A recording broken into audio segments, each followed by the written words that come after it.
back to another episode of what show is it? I'm Cinematic Realm. Cinematic Realm. See, I'm getting all twisted around. It's because Epic fail right out the gate. Yeah, Perfect. last week I had the host here be dragons, so I'm getting all twisted around.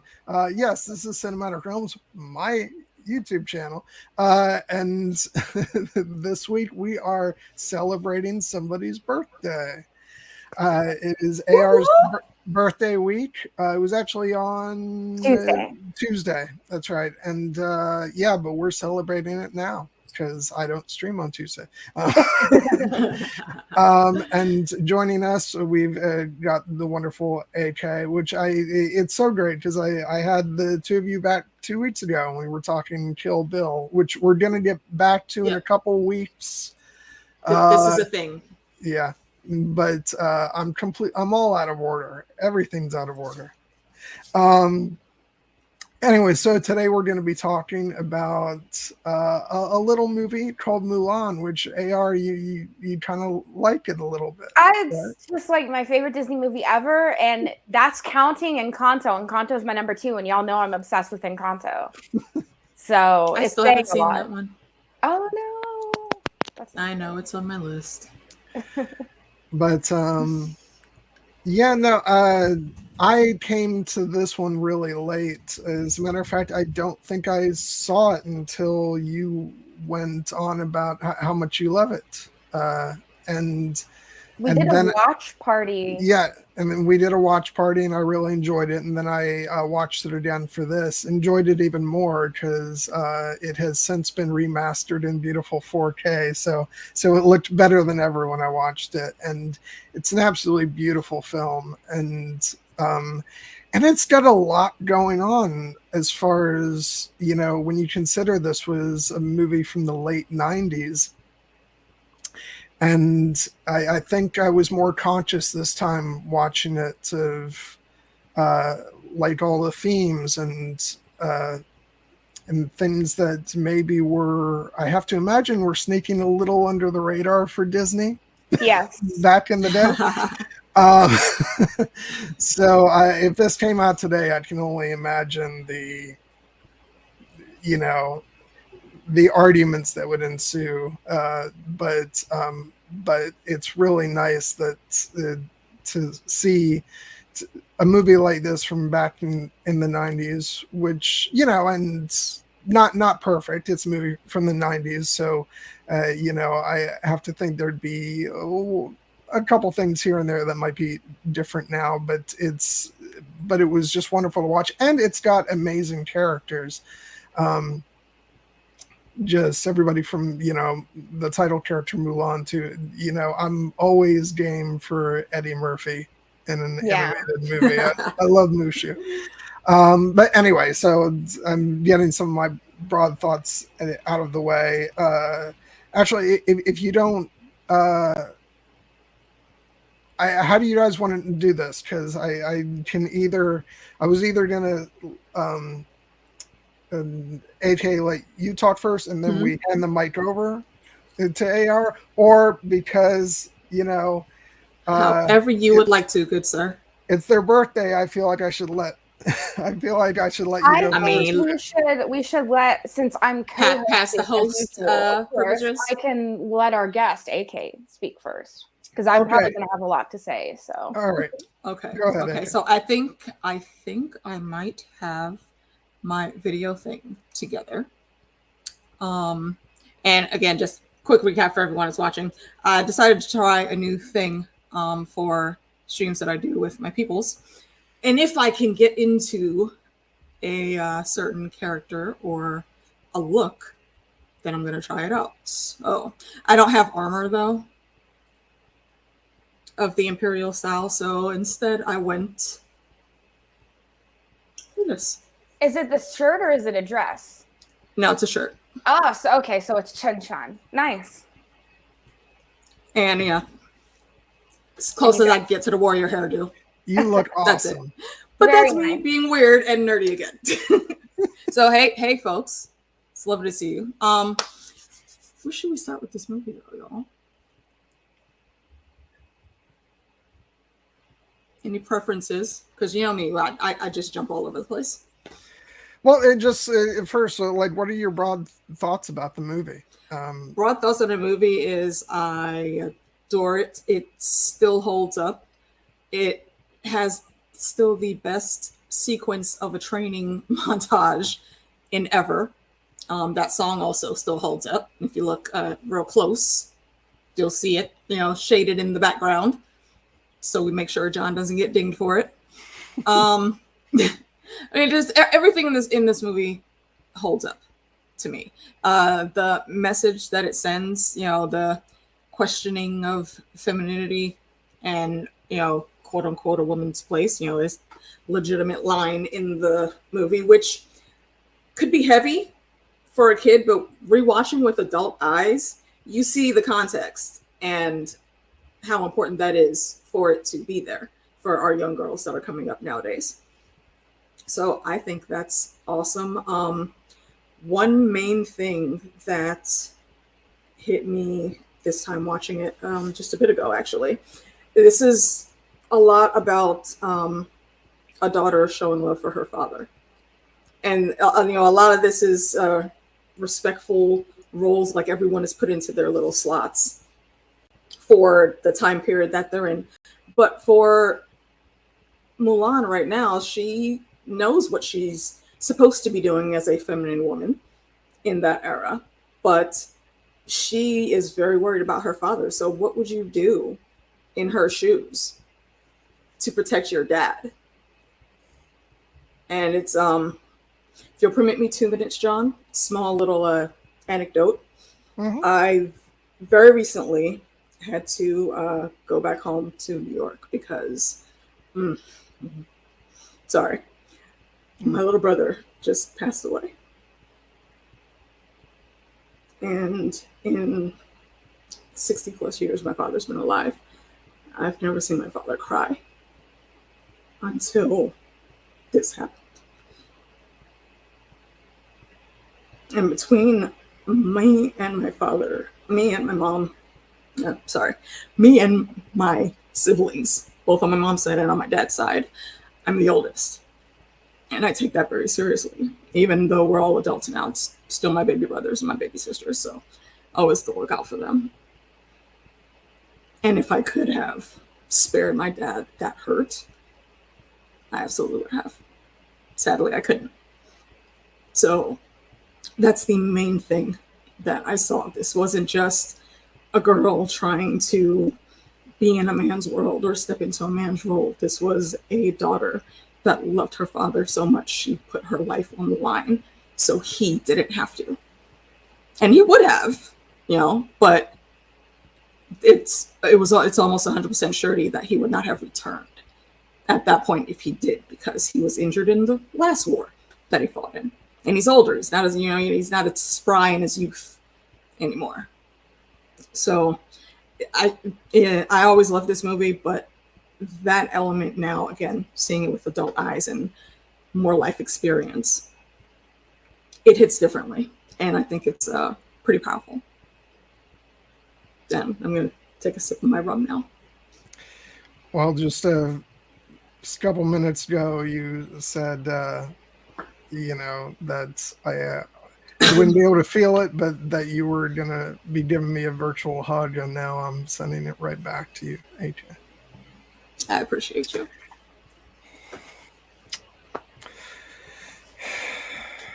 Yeah. So yeah, that's Sappy, aka and her antics. But that kicks us off. So let's get back to the Happyville. Yeah. So AR, Yes. jump in if you don't mind. Well, I of course have to start with my credentials. Oh, no. I have an MA in Chinese. I've been interested in China since I first saw this movie when I was 5. So Nice. A lot of times people ask me if I could point back to what got me interested in China, I would have to point at this movie. And when it first came out, I was just elated. And my mom, of course, got it for me on VHS, and I watched it so many times. And anytime we had after school, at my elementary school, and they would always people could choose what we were going to watch and rotate it. And so every time it came to me, I would be about to say something, everyone would go, Mulan again. And I was like, yeah, Mulan, let's do it. So I would always suggest Mulan. And so it was a really formative movie for me. And it also has a lot of themes that I as a child, wanting to respect and revere my parents, that kind of filial piety in Chinese culture is something that I really connect with personally. And so for this, and actually in the original, so Mulan is based on a poem from the Tang Dynasty, like 800, 900-ish, excuse me, CE. And in the original poem, she actually had brothers, but they were too young to serve. So she was not only protecting her father, but protecting maybe them going against the law and just making her oldest brother serve. So it actually has double meaning of this idea of your respecting your family and caring for your family. And the poem of the Ballad of Mulan, which is the poem that this is based off of. And it's supposed to take place during the Six Dynasties period. So that's about 300 or 400 CE. And at the time, there was especially a big crackdown on women and making sure that they stayed in their place, because the Confucian values were seen as Chinese values. And the letting a woman ride a horse, for example, was associated with being from the steppe region, right? So being from Mongolia. Hello, Mother Ryan. So there was this idea that if women were subservient and this was before foot binding, so they weren't binding their feet, but there was this idea of the woman staying in the domestic sphere. They were seen as, if you're on a horse, right, you're going somewhere that's kind of not where you want your woman, which is moving and being mobile, right? So there was this ethnic tensions between the Han Chinese and their steppe neighbors who were at the north. The whole reason they built the wall was actually to fight the Xiongnu, who were unfortunately now an extinct people. But they then, of course, kept it in this case, they used the Huns as an example. The Huns is just a name for one of many tribes to the north of China. So this really sets up this idea for all of these tensions going on politically, and for one person to make a difference in that, right? The emperor says one grain of rice may tip the scale. It may come down to one man. It just came down to one woman, right? And so I think the message there, first of all, you can actually study it in a trans studies class. It obviously has cross-dressing in it, and someone kind of questioning their own femininity. And so I think that really leaves it open to a lot of great discussion about queer studies and trans studies. And those are the things that I see now as an adult. And before we move on, I was just going to say I'm wearing green today for Mental Health Awareness Month, and also because emerald is the May birthstone, so it's my birthstone. And so if anyone is struggling, there are always resources, and always reach out to your friends and check on them. So anyway, let's get back to Mulan, though. Can I interject one small thing that I just remembered, AR? I can't watch any scene with Li Shen now without calling him Soft Boy Li Shen. That is because our Lord and Savior, the author of The Iron Widow, Saran J. Zhao, that's what she called him when she did her Mulan review. Just Soft Boy Li Shen. So that her voice, their voice plays in my head. Yeah. Every time he's on the screen. It's a little chuckle. And if you don't know what I'm talking about, you should head over to her channel and watch that review. It's hilarious. Yes, they are an author, and they're also a YouTube star, I would say. And their first video was on the live action Disney Mulan and what was wrong with it culturally. And so she kind of does the same thing for Mulan. And you know what? It actually holds up really well culturally. She was picky. Like, they were picky about like 2 or 3 things. And otherwise, like they did actually, Disney consulted Chinese people. There are a lot of Chinese names when, after the credits, Chinese people worked on this movie. So it was nice to see that there are just a couple things that are off. One example, just to give one example, is when she goes to the matchmaker alone, she would certainly go with her mother and grandmother, the matriarchs of the family, to meet the matchmaker, including if she had in the live action, Mulan has a sister. So in the live action, they show the mom and sister coming. It's like, okay, that's actually culturally correct. And then in the animated series, they kind of get her ready and then send her off. But it's seen as a family affair, the matchmaking. So it's seen as the matchmaker. Without the matchmaker's blessing, there's bad luck on the marriage. So you want the matchmaker will look at charts, celestial charts, to try and find, based on your birthday and what Chinese zodiac you are. They're very actually respected still in it's very similar, it's still in Chinese culture. It's similar to Jewish matchmakers. They're kind of a part of the community and they drive forward the social aspects of it. And that's just one example of, she would have not gone alone, because it's seen as the females of the family, they see it as, an affair for them to also worry about. Oh, but she didn't go alone. She had her lucky cricket. Lucky That's cricket. true. I was just about to interject with that. Can we talk about Grandma and her shenanigans for a second? I swear that grandma is almost every grandma that I know. Like, why, ma'am? Why?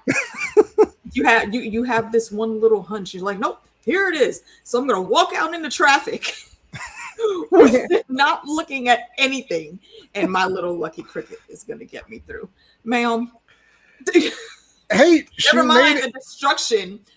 She made it through, and I would say that cricket was very lucky, because it saved Mulan from actually making it through that whole thing and having to get married. So.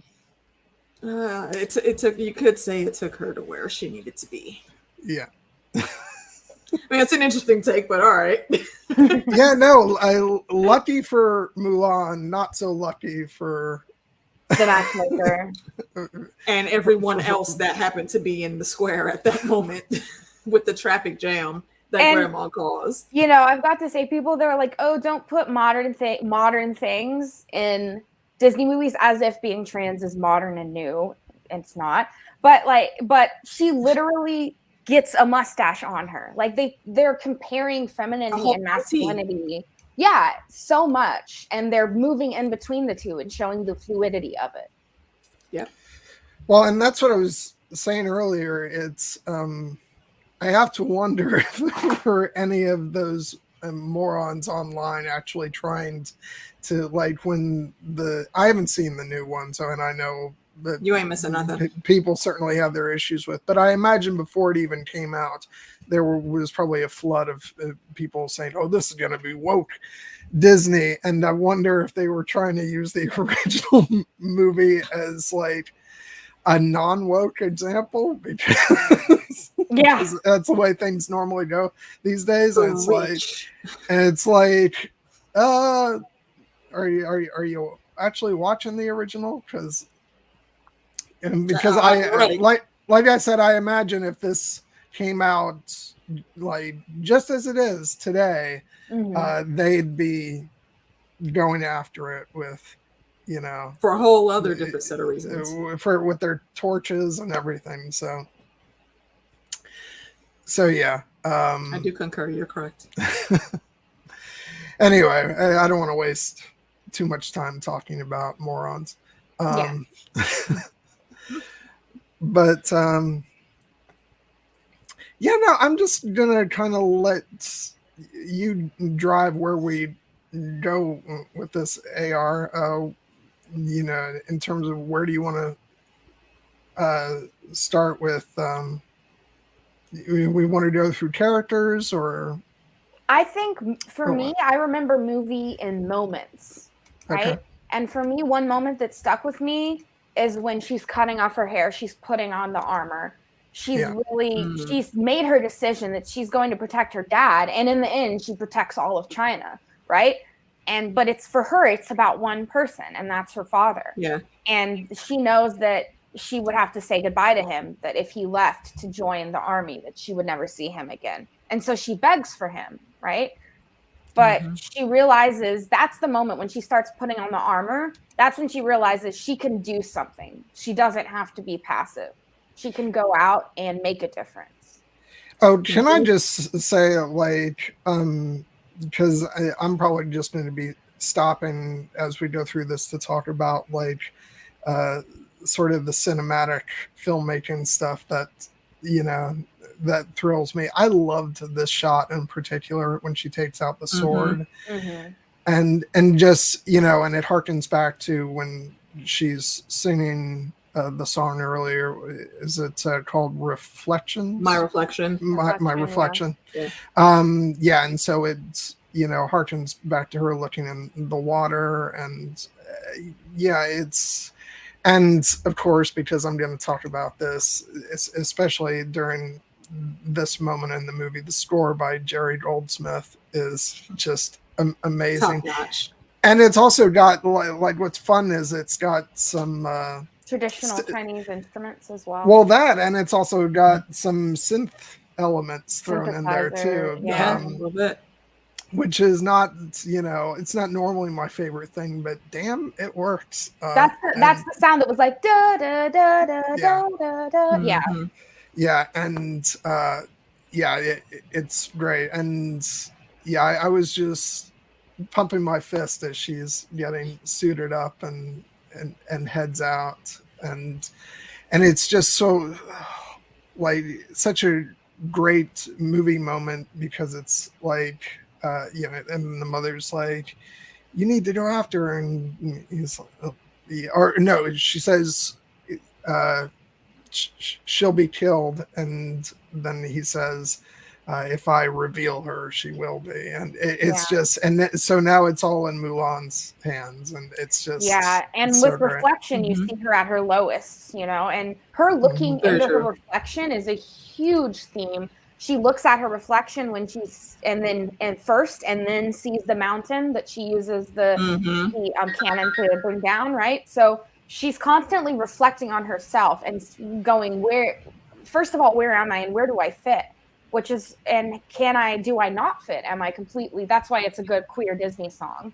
Because it's a lot about just not being able to fit into the prescribed norms based on your gender. Oh yeah, then that was in that's the thing. It's like, I really wonder if the filmmakers were hoodwinking Disney with this movie, because it wouldn't be the first time. Because I was watching this, and just as soon as, and like I said, I don't even know if I was fully aware, but when I watched the first time, I think because maybe I was just focused on different things, but watching it this time and hearing that song and watching her sing, I was like, oh, this is completely and entirely about, like, the trans experience and all that. I can see this being enormously inspiring to, you know, to people watching it who are going through that, and especially for a Disney movie in the 1990s. I mean, that must have been, you know, pretty damn, you know, awesome. So yeah. I mean, of all the Chinese myths they could have chosen, there are plenty. Certainly ones more popular than Mulan. And yet they picked the one where a woman dresses like a man and goes into the army. And it's quite a progressive, you know, message there. And it's a very queer message, right? They could have picked plenty of, like, the fox spirits are huge. They could have made a movie about a fox spirit. Those Zhirguai tales, those tales of the strange, are super big in China. There's one other cultural thing that I also didn't notice until this time, because I didn't know about it until, you know, going and looking at Saran's breakdown, actually, is not only Mulan stepping up and going into, you know, the quote unquote man's world a thing, but it takes its toll, especially because she has to change her appearance with her hair also. And what I learned is that's a very important thing to, like, I don't know if it is so much now, but back then, a child is not allowed, girl or boy, is not allowed to just cut their hair. So her moving past that, I think that again just speaks volumes to her character and her commitment to wanting to protect her family, particularly her father. It's just a very interesting thing. So Rand had that's definitely the Western nod. The difference between long hair and short hair being, you know, long for female, short for male. That I think is more of a nod to how we as Western, you know, viewers would see it. But in Confucianism, your hair is given to you by your parents because they birthed you, so you're not supposed to cut it. So back then, even men had long hair. So this was a way for, you know, for the Western audience to understand it. And so the cutting of the hair is unfilial. It's against caring for your parents, which is called filial piety. So it's unpious, right? It's not filial to do it, to cut your hair. And so for her to do that, it's also a way of rejecting her role as a woman as well, if we look at it through the Western standard, right? And so she's doing this in order to reject Mulan and to embrace Ping, right? This male persona that she's created. Who does not know how to read the room to save his life. That little cricket must have had some type of good luck all around, because the ridiculous, like, I guess this is how you can tell she really has never been around too many men outside of her dad and maybe the unseen uncle that we might have seen. I mean, certainly the people in that village know who she is, but she's not just running around telling jokes with them or going to train to fight or nothing. No, so she's completely out of her depth right now, and she's taking every stereotype she knows. And admittedly, that's also kind of Mushu's fault too, but all of that and just putting it on display because she thinks that's what's supposed to happen. And it's such a train wreck to watch, but it's still so entertaining. Sometimes you just get those manly urges. You have to go kill something. No, bitch, no. Yeah, she would not have interacted with many men. She would have stayed in the home mostly and gone out. When she'd go out, you know, it'd be with her grandmother, and she wouldn't talk to any boys. You know, when you're not supposed to. And then when you're married, you're not supposed to because you're married. So the interaction with men is not very much. So her idea of masculinity is very stereotypical, right? And very tropey. And so it's making fun of toxic masculinity as well as making fun of toxic femininity, which I think is also a thing. I mean, if you see J.K. Rowling being a trans exclusive feminist, quote unquote, not really a feminist. Because of that, you can go way too far one way and limit femininity so much that a lot of women don't see where they fit. So it really makes fun of the feminine and the masculine tropes, and kind of shows you that a person can embody multiple tropes or multiple personality traits, right? It's not just, you know, a man is always aggressive, right? Like on that note, shout out to all the single moms and single dads out there, because they have to do that all the time. Yeah. Yeah, that's why, like, I think there's multiple, like, ways you can interpret this film and sort of Mulan's, you know, like, character and what she wants, because I think you can very much, especially if you're a trans person, kind of looking for, you know, for acceptance in that way, you can view that as, you know, there's a lot in this film that kind of supports, you know, showing Mulan as a trans character. But I think it's also showing somebody who is just trying to exist outside of those toxic gender norms on both sides, and looking to just get to be their true selves. So yeah, because I think honestly you can identify with Mulan regardless of sort of what kind of walk of life you are, unless you are one of those toxic examples. Then you're like, nope. Yeah, the Gastons of the world. Yeah. But yeah, like, and that's why I said that the filmmakers kind of hoodwinked Disney. But the truth is that, you know, especially through the lens of the time, and given, I think Cassie said that, you know, that, you know, there was the wave of feminism really hitting, and so you can look at that, and it's a very identifiable thing of her wanting to see like a true reflection of herself, and I think everybody can identify with that, of going outside of what's expected of you, and to just be able to look in the mirror and be happy with the person that you see that's staring back at you. Indeed.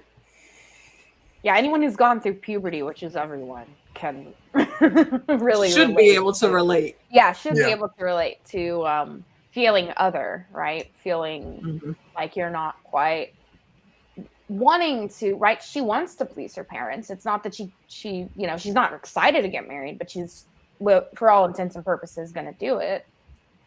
She's don't want to do it right now. Yeah, and she also, and she does, you know, she probably doesn't want to do it with a matchmaker and meet some stranger, you know.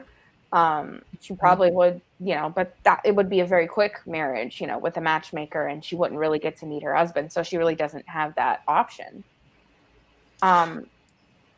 Yeah, and I think she very much wants, you know, I don't think she's opposed to like to all that. It's just like she wants it on her own terms, you know, as much as she, you know, takes this step to, you know, to save the life of her father and show that, you know, she's capable. At the end of the day, she still chooses to return home rather than to stay and be on the King's Council, which between you and me, I would have been like, stay on the King's Council, girl. You could have sent a messenger to bring your family there. Yeah.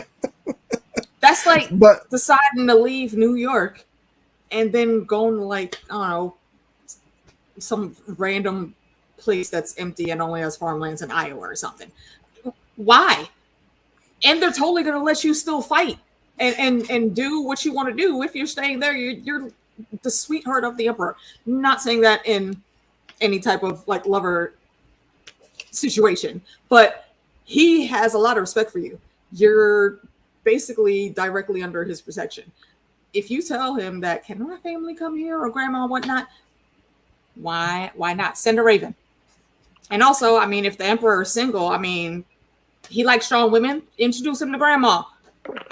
Let's let you know, join our houses. Let's get this going. This is simple. He's got plenty of wives. They're called concubines. Okay, true enough. But you know, I still feel like him and Granny would get along quite well. This is true.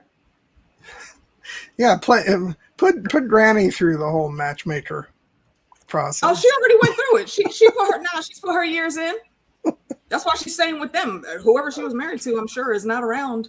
As part of the living anymore.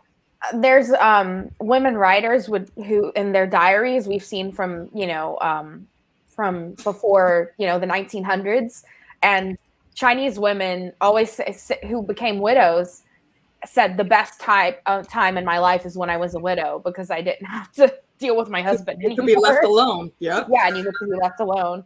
No, and no one's. How sad is that, man? Yeah. That's horrible.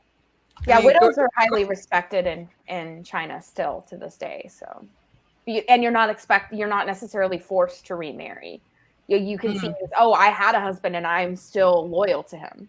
They were like, oh, great, and she's like, yes, you don't have to deal with him anymore.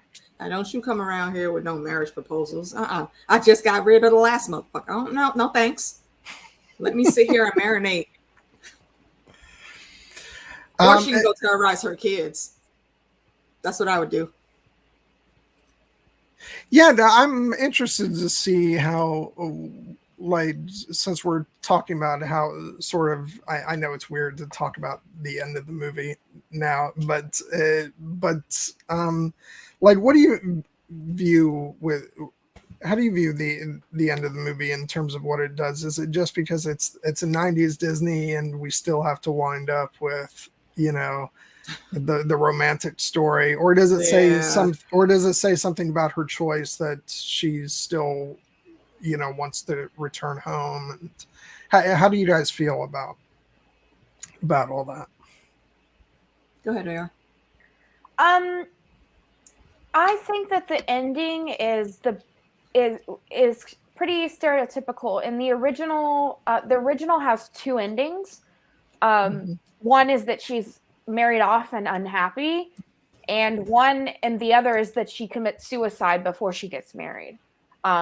So Disney could obviously not do either one, so they instead left it with she kind of is into this guy and he's into her and we're kind of rooting for them and the family approves of him. That's what we get, right? That's kind of the end. And if you haven't seen Mulan 2, you just leave Mulan 1 as this beautiful one-shot storytelling, and don't have the future Mulan 2, which I do not recommend to anyone ever see. If you want to watch the second something, I actually really love The Little Mermaid 2, and it's about Ariel's daughter. And if you've never seen it, Little Mermaid 2 is actually a banger. But no one watched it. It went straight to VHS. But yeah, I don't think I've seen that one. Yeah, it is on Disney Plus. So anyways, so don't watch Mulan 2. Don't waste your time. So here we have a man who is in awe of her and respects her and kind of like worships her a little bit. And you know, that's much better than being married to a stranger that she never got to meet, right? So you do have, in the end, you have an almost proposal, you know, like the fact that he's like staying there and that the family approves, it kind of hints at a future for them. And I have my favorite line of the movie, which is, you know, would you like to stay for dinner? Would you like to stay forever? Grandma. Oh, grandma. Grandma is with the plan, right? She's like, yeah, okay, hey, we finally got one. Come on, look how she's looking at him. She ain't looking at these assholes like that. Come on, let's go. Come on in, son. Yeah, I think it's. Why is it grandma the matchmaker? Yeah, seriously, grandma. She's retired. She doesn't have to do anything, and I approve of her. I did really love earlier in the beginning when the matchmaker comes out and she's like speaking without permission, and then grandma's like, I forget what the line is, but basically it was a good one too. Who's spitting her bean curd? Yeah. And that's just such a grandma type thing to say. I love it. Yeah, I love it. Grandmas have, I think, an very innate skill in coming up with sayings like that. Like me and my cousins still try to figure out some of the stuff that our moms say. Because, you know, y'all that don't know, I'm West Indian, so my family hails from South America. And there's a lot of different weird sayings that old folks down there will come into. I think, what was the line my grandma used to say? I think it was when one of us was like acting up too much, and you know we were getting this close to the butt whooping. I think she said, "If you keep trying me, I'm gonna beat you from a preposition into a verb." It was a little bit before I learned the definitions of those words and how they correlate with the sentence. But after that, I was like, "Wait, Grandma, why are you so mean though?" I mean, you could have just told us to go outside. But, you know, when you bother old people watching their soap operas, it's always a problem. We were knuckleheads sometimes. Okay, you didn't tell me it was during her stories. Hold up. I know. My grandma Orlina, you leave her alone during her stories. I mean, I didn't know that. I didn't know that when I was 6. I was just at my grandma's house with my cousins, and we were running around doing nonsense. One fun thing about Mulan is that there is a lot of linguistic kind of little Easter eggs. And one is her last name is Fa in Cantonese. So for some reason they use the Cantonese instead of the Mandarin. So the Mandarin would be Hua, which means flower. And so Ping, if her name means vase, it's Hua Ping, a flower vase, which means a woman who doesn't have a useful skill or do anything useful, but she's very pretty. So it's kind of interesting because then Mulan goes and she does something super Interesting. useful. And she's very pretty. And she's very pretty. So yeah, she's got best of both worlds. That puts some things into a whole different perspective. Thank you for sharing that.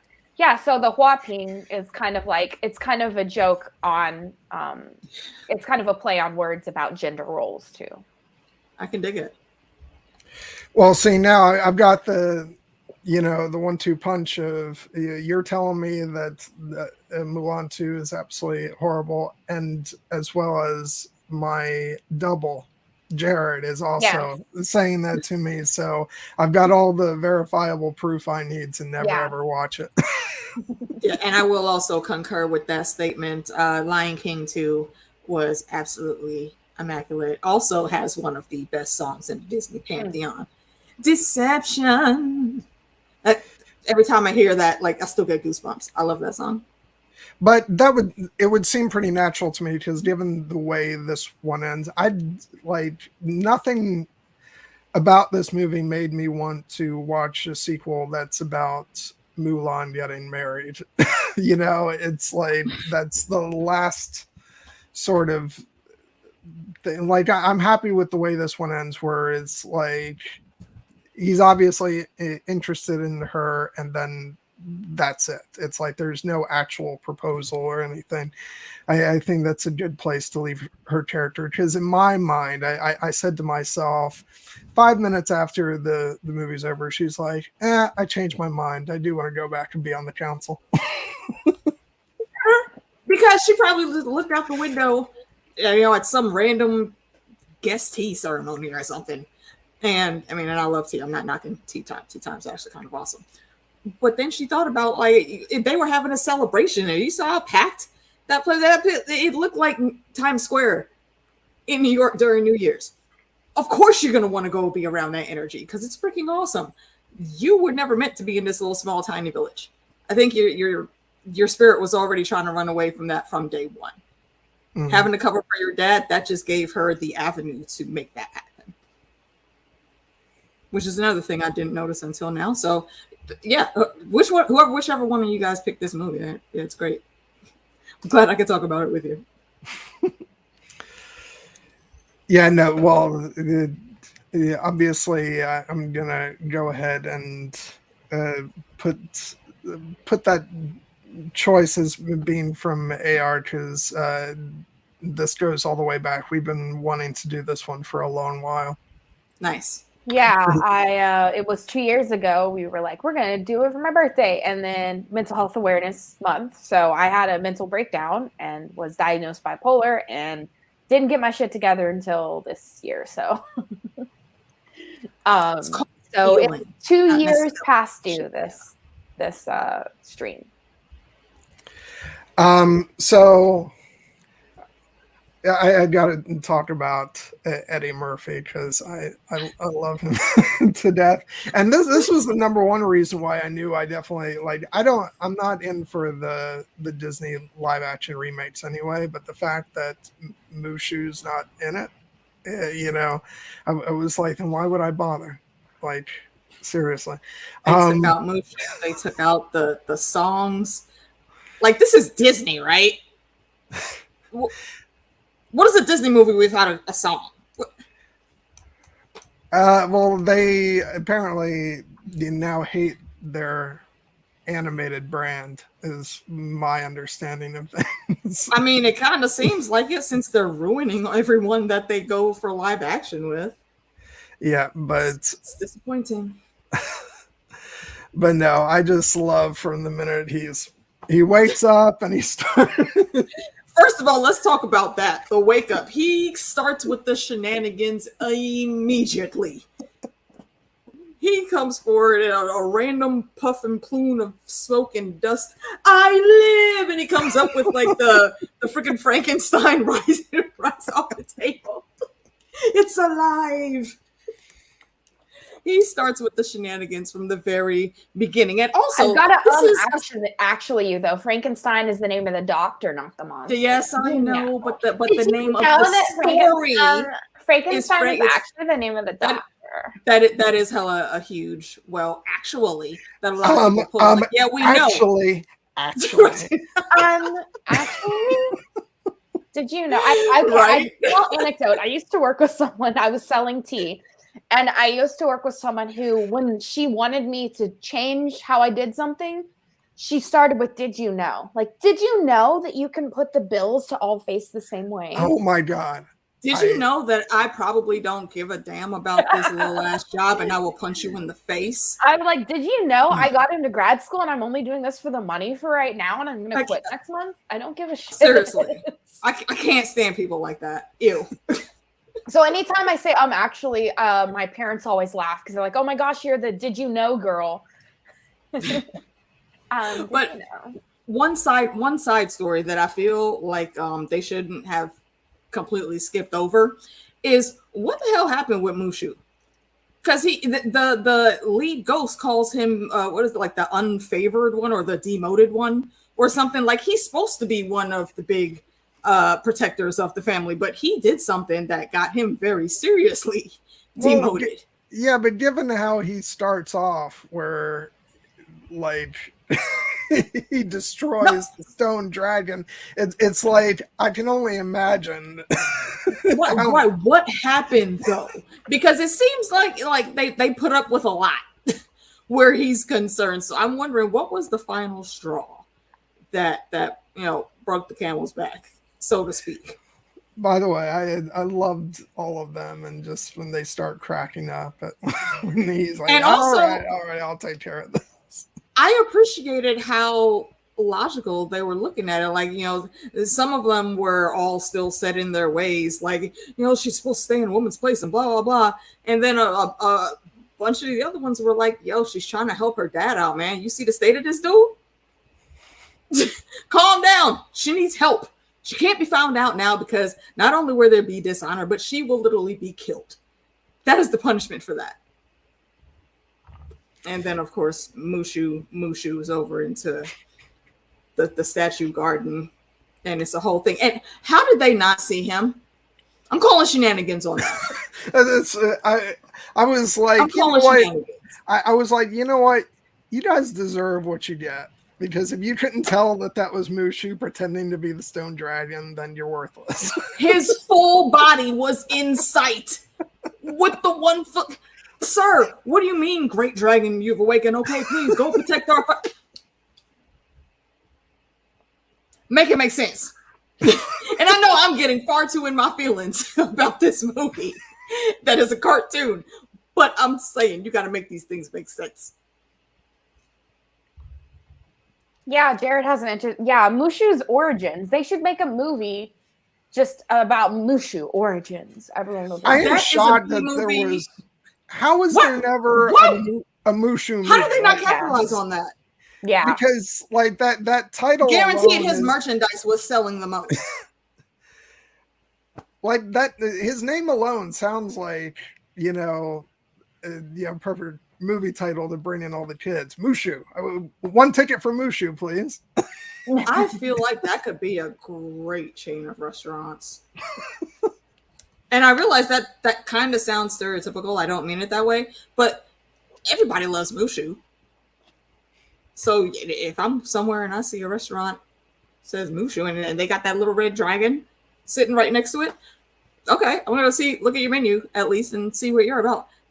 And it's just a fun name to say. I don't know why, but it just Mushu. It's actually a reference all types of good feelings, which is a dish.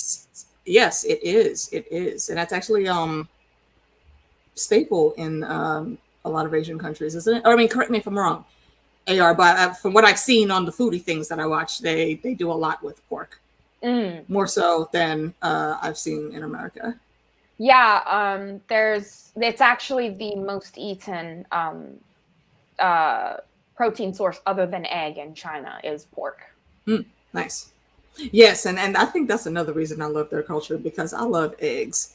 And they put eggs in everything. And I am here for that all so day. good. Please do. Give me extra. Please and thank you. I'm sorry. Those are the random stupid things I notice in this movie.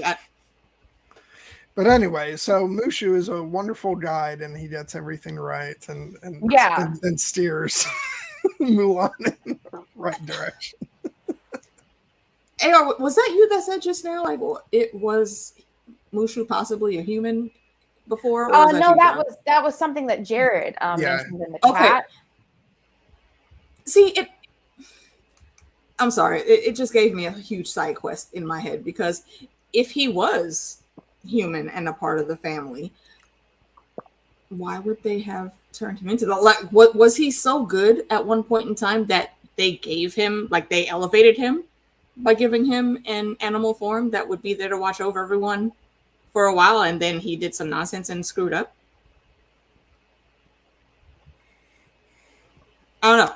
I just think it's an avenue that should be explored.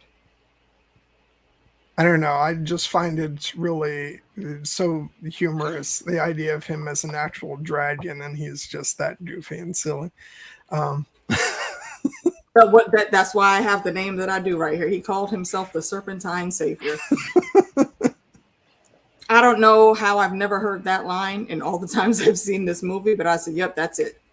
And did he did he pass away before he was fully mature? Matured? It takes a special person to come back from the spirit realm on the shenanigans as soon as they set foot back in our plane. I need to know your backstory, sir. That's basically what we're all trying to say.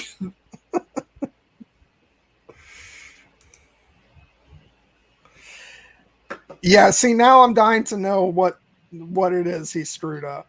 Yeah. Sorry, we're getting hung up on this one point, but hey, this is important information. I love when he goes when he's like reading the newspaper. Actually, at one point he reads the newspaper. It's actually like says like the capital times and everything. It's actually like they consulted like Chinese people, so the Chinese writing is actually authentic, which I love. What movie was it that they didn't do that? Do you remember? I know Zoran had talked about this, I think, when she was doing the review. Oh, Shiran, sorry. Shiran, yeah, sorry. I was wondering across. Thank you for correcting me. Yeah. I remember this one thing said that it was like a Chinese food menu that was actually on the thing, because whoever did that at one point in time was not trying to be authentic at all. I'm not sure about that, but it's interesting to see what they were consulted on, and I always wonder like if they had any objections to something and they did it anyway, like objections to her cutting her hair because that in the East would be unfilial, and she is a paragon of filiality, something like that, and then they got kind of like overruled because the show makers make a lot of those decisions. But talking about Mushu, it's interesting that, they basically have the Chinese zodiacs up there, right? And they're like, oh, we need the wisest, right? And so they went for the monkey, right? Or they're like, we need the strongest, right? So they go to different ones. And for the dragon to be, the one that had, that they basically, instead of Mushu being this great dragon, now it had the great stone dragon, right? And so it's like, did they consult the great stone dragon after he was like, not doing well or getting in trouble? Anyways, I'm too obsessed with Mushu right now and like his origin. No, that's totally valid, because something else that I just thought about also. Clearly Mushu messed up somewhere, so they had him like in the little plate thing that he was hanging from. All the other guardians are in that mausoleum. Why is the stone dragon outside? If he's like the number one, shouldn't he be in there with the other guardians? Unless he's physically guarding everything at night or something. I mean, like, I don't know what the exact deep lore for that would be. It just doesn't make sense that that's the only one that's out there. And all the spirits and all of the other guardians are in that one building. That's what makes me think he was an addition, right? That they had already built the shrine without the Great Stone Dragon. And then they built it later because it wasn't inside. So that's what makes me think Mushu was the dragon, right? And he was like the kick-ass one. And then he got in trouble. And so then they were like, well, we need a dragon to protect the family. And so they built the Great Stone Dragon. There's far too much fan fiction going on in my brain right now. I'm not going to subject y'all to that, though. Yeah, I think that he in the end is, kind of gets in the way, right? Like they accidentally shoot off a cannon and give away their... It's just like she just looks back at them and they're... It's like... Yeah. But, him and Chris... It's like there's not even any... I love that there's not even any setup for that. Like, building up, like, nervousness about, oh, God, he's going to do something wrong. No, it's just, the fireworks and stuff all go off, and then she just looks back, and it's like, sorry.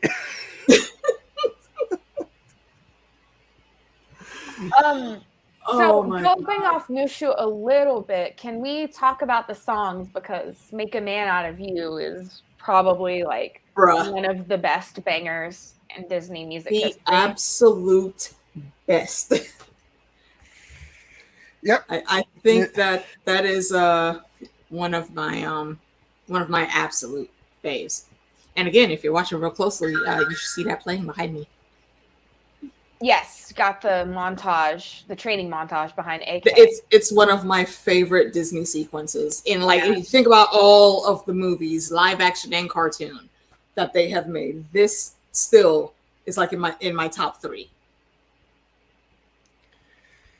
And I also recommend that you watch this with the subtitles and really read what they're saying, because you can kind of get into the music and kind of forget, what the lyrics are actually saying. But he says, did they send me daughters when I asked for sons? Well, they did send the daughters. Technically, a daughter is there, and she's going to be the one who's actually the most manly. The most manly. Yeah.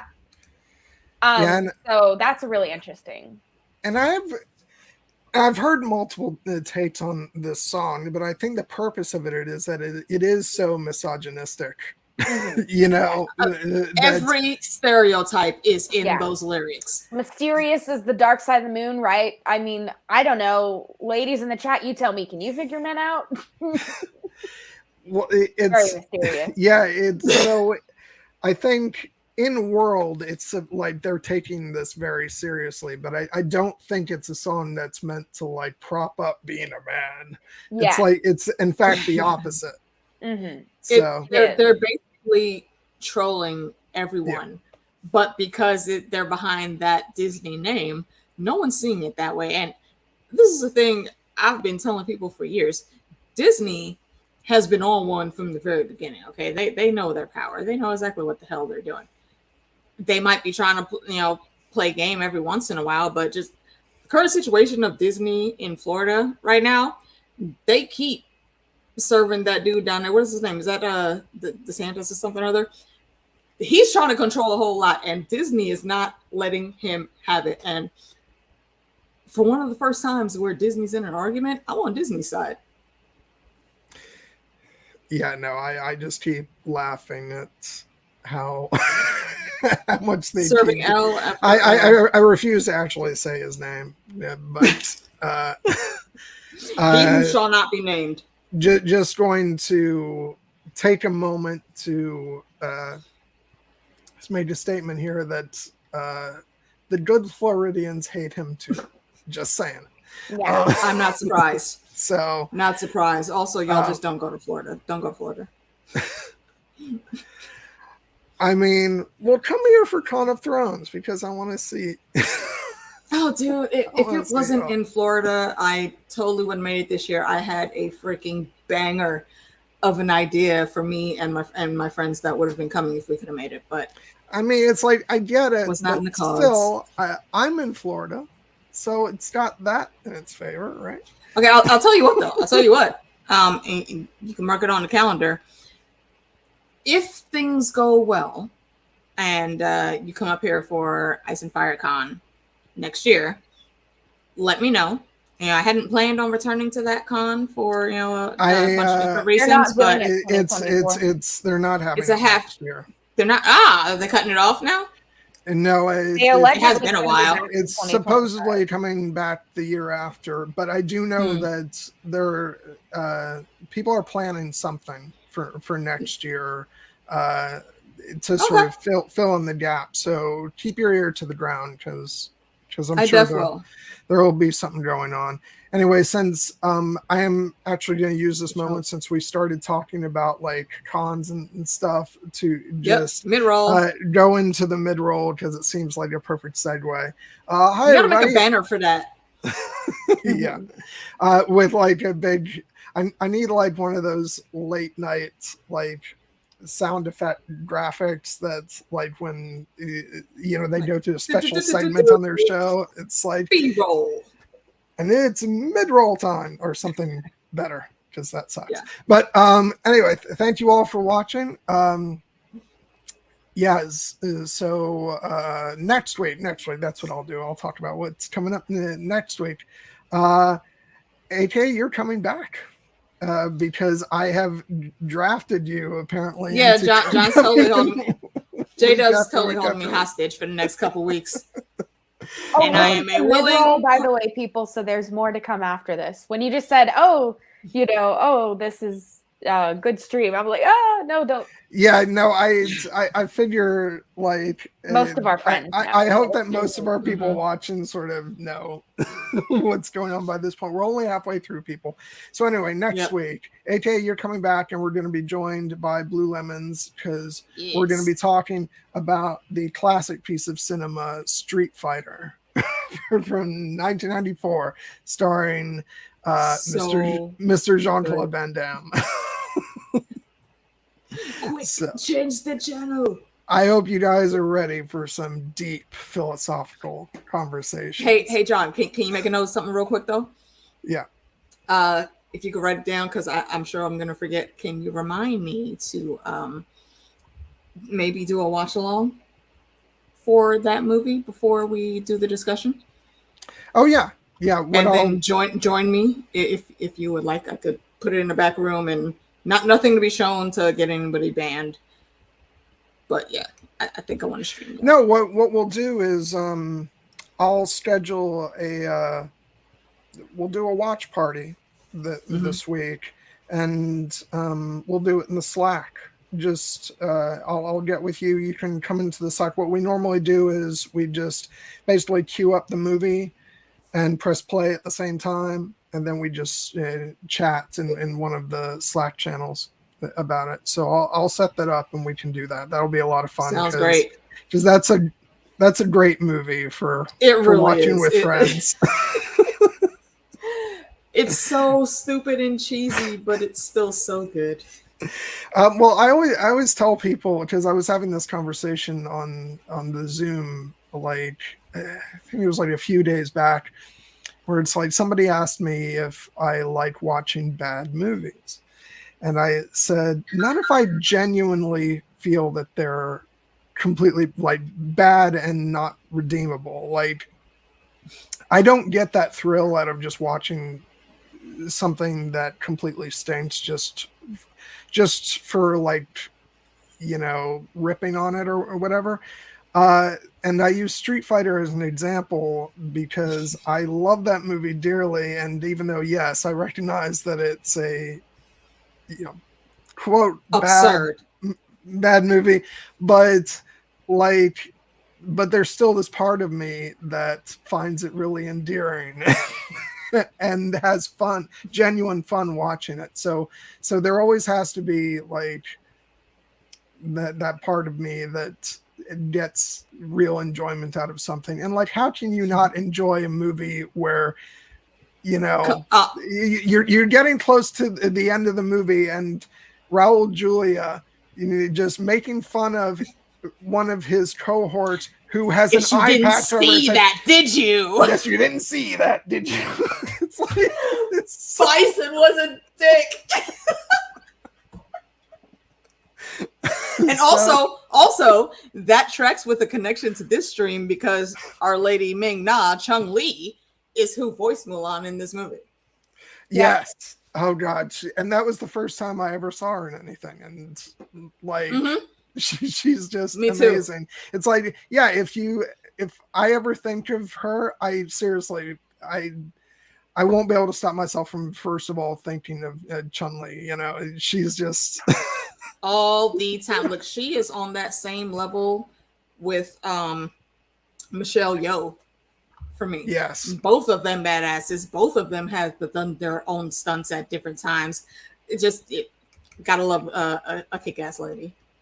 Well, no, it's because, and what's great is both of those actresses have their origins in which is not, surprising for that, these Asian actresses get their start in these types of movies, but it's all rooted in kind of the martial arts movies that I was really into as a kid. And so, Street Fighter, newsflash, I didn't watch it for the great plot. It's because it's based off of a martial arts video game. And then on the other side, you've got Super Cop, which was the first time I saw Michelle Yeoh in anything, and she wasn't even billed as Michelle Yeoh. I think she was billed as Michelle Khan, and that was way back in the day. Back in the day, she was the female Jackie Chan. Just in case y'all didn't know. Which I actually just recently got the box set with the 3 Police Story films. Nice. And Super Cop is actually, I had no idea back then, but it was actually the 3rd movie in a series. Isn't that a trip? Like when you go back and you watch some of these old movies and like compare them to the big names that are out now, where they were just small fry extras in the background of some other movies. Best thing in the world. I love it. Anyway, so we're going to save a lot of that. Back to the mid-roll. We got sidetracked. Okay, so, and then tomorrow over on Here Be Dragons, I'll be talking with Steven Nessie about the Dungeons and Dragons movie, which I finally saw, and hey, it's pretty good. So come and chat with us about that. And I don't know if we have anything planned for the week after that yet, but stay tuned. I'm sure we'll announce something tomorrow. And then what am I talking about after? I believe that after our Street Fighter stream next week, I think the week after that, we'll all be back talking about Kill Bill Volume 2. So we're finally getting back to that. Sorry, I've had things all out of order and switching around schedules. So it's taken a couple weeks to get back to it, but we're gonna get there. Do either of you guys have anything you want to announce or plug? Yes, please. I believe next Friday I will be back on Citadel of Trivia, and we're going to go through some fun trivia questions. I forget what our category is going to be, but swing by on that channel and come play some random games with us. Also, I do Jackbox games every other 2 weeks, I think, on that channel also. So come swing by and have some random funs with us. Tuesday, I believe I will be on with DJ 11 on DJ's channel and Phantom D Saint, and we're going to talk about Shazam 2. I actually have not seen it yet. That's probably what I'm going to watch when we're done here for the night. So if you guys want to chat about that movie, swing by DJ's channel Tuesday. We usually start around 9-ish. Sometimes we start about 8:30-ish, but either way, come through and have some good laughs with us. It'll be a good time, I promise. And that's it. I think that's all I got right now. Yep. Okay. You got anything AR before, other than just Amy, I have a question real quick for you. Yeah, what's up? Kung Fu. I heard there was a season 2. I have not gotten to it yet. Is it worth watching? I'm gonna say I only have seen a couple of episodes, and I would say yes. Cool. Mostly because of following her sister. Sorry, I guess spoilers for Kung Fu, the show on CW. But it follows her sister's issues with having been sexually abused by her. Oh, okay, they do expand on that. All right. So they do expand on that. They don't just, I love that when they don't just leave it there. They actually keep going with the story. So yeah, I think it's worth a watch. I'm very sad that it did not get renewed, but the CW is definitely in some form of change right now. They've canceled some shows and sold some shows, and like we'll see what CW looks like in the late 2020s. But right now, I would say that they're very much lacking in good content because they keep canceling or selling their stuff. So I think that they are maybe hoping someone will buy them out. We'll see what happens. Indeed. I just want to make a note of something real quick because I'm just scrolling back and looking at some of the chat here.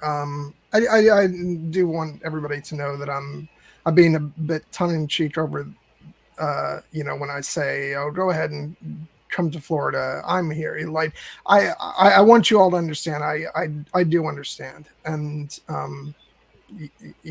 and unfortunately, living as I do in Florida, I'm kind of subjected to, having to be here all the time anyway. So, and it's sometimes hard for me to realize that I am living in one of the absolute worst places in the country. But so I want you all to understand that I perfectly understand. Everybody has, their reasons and very, very good reasons for not wanting to come to the state. So I don't want you all to think that I was being glib about that or not taking it seriously, because I do. Oh, no.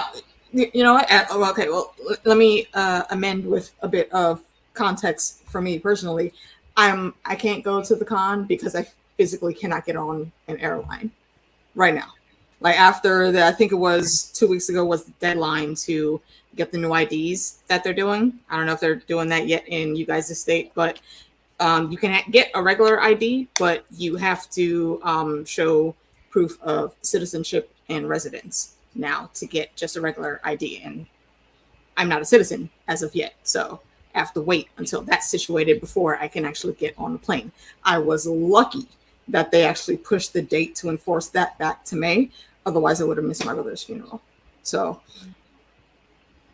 tiny, small blessing in that situation. But now I got to go through the whole rigmarole with USINS. And it's not as simple doing that as a lot of people think that it is. So that's the only reason I said I can't make it to the con this year. Not because I generally hate the state of Florida. Just so you know, I didn't mean that to make you feel bad. No, and even if that is the reason, it's justified. Like I get it. They be wilding out down there. Yeah, y'all different.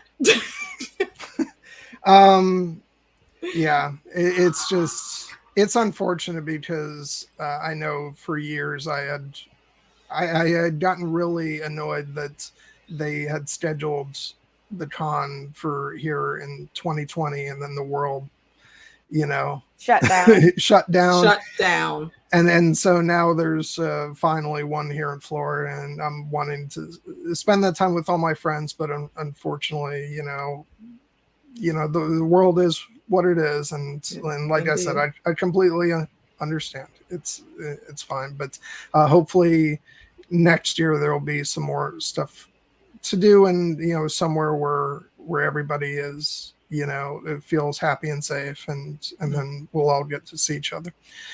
So okay, remember to cross your fingers for me though, guys, that either I'll have my citizenship worked out by then, or they'll be in Tennessee and I can just like hitch a bus down there without a problem and not having to travel for 2 days to get to a con. Because like one of the things that I want most is to have something where I can see both of you. Because I told you when I met up with my crew, my ladies that I ran with, the Not So Silent Sisters and the Mad Queens, we all decided to just up and go to a con together, and that was the first time we were physically all in the same place. And we did a live stream. And I told you that when we were talking on Twitter last week, we eventually have to do a live stream. It's in the cards. I don't know when it's going to happen, but we got to make it happen. All right. So let's go ahead and jump back into the movie. So we started talking about the songs. So You're So the on music a- man. I feel like you should lead this part of the discussion. yeah, but also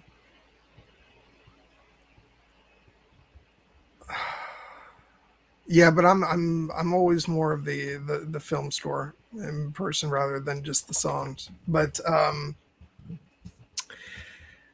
let's see. So we talked a bit about the I'm gonna make a man out of you, which is of course really trolling men hard, deservedly so.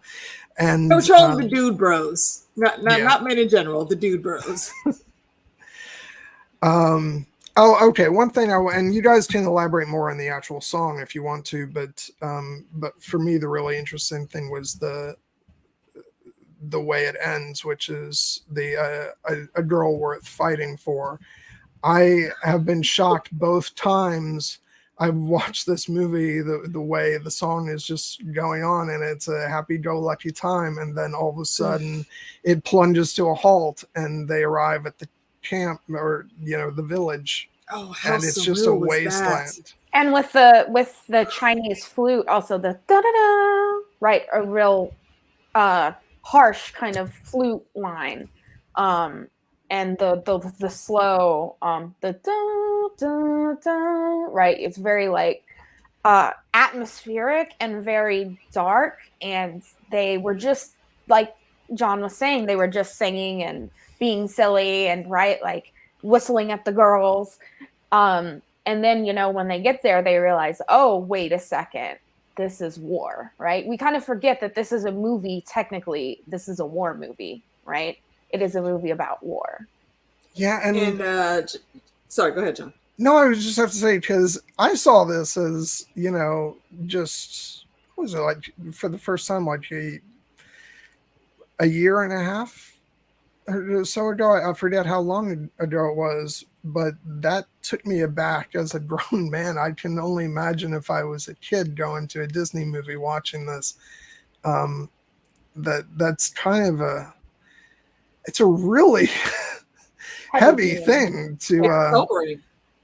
Like it reminds me of, because in my headcanon and in my world always Thrones bleeds into everything. This is like the visual of the Septon's speech. War seems a fine thing. You get to go off on adventures with your friends and get known, get knighted, and you're revered across the realm until you actually get to war and you see what it's really like. That breaks a lot of people.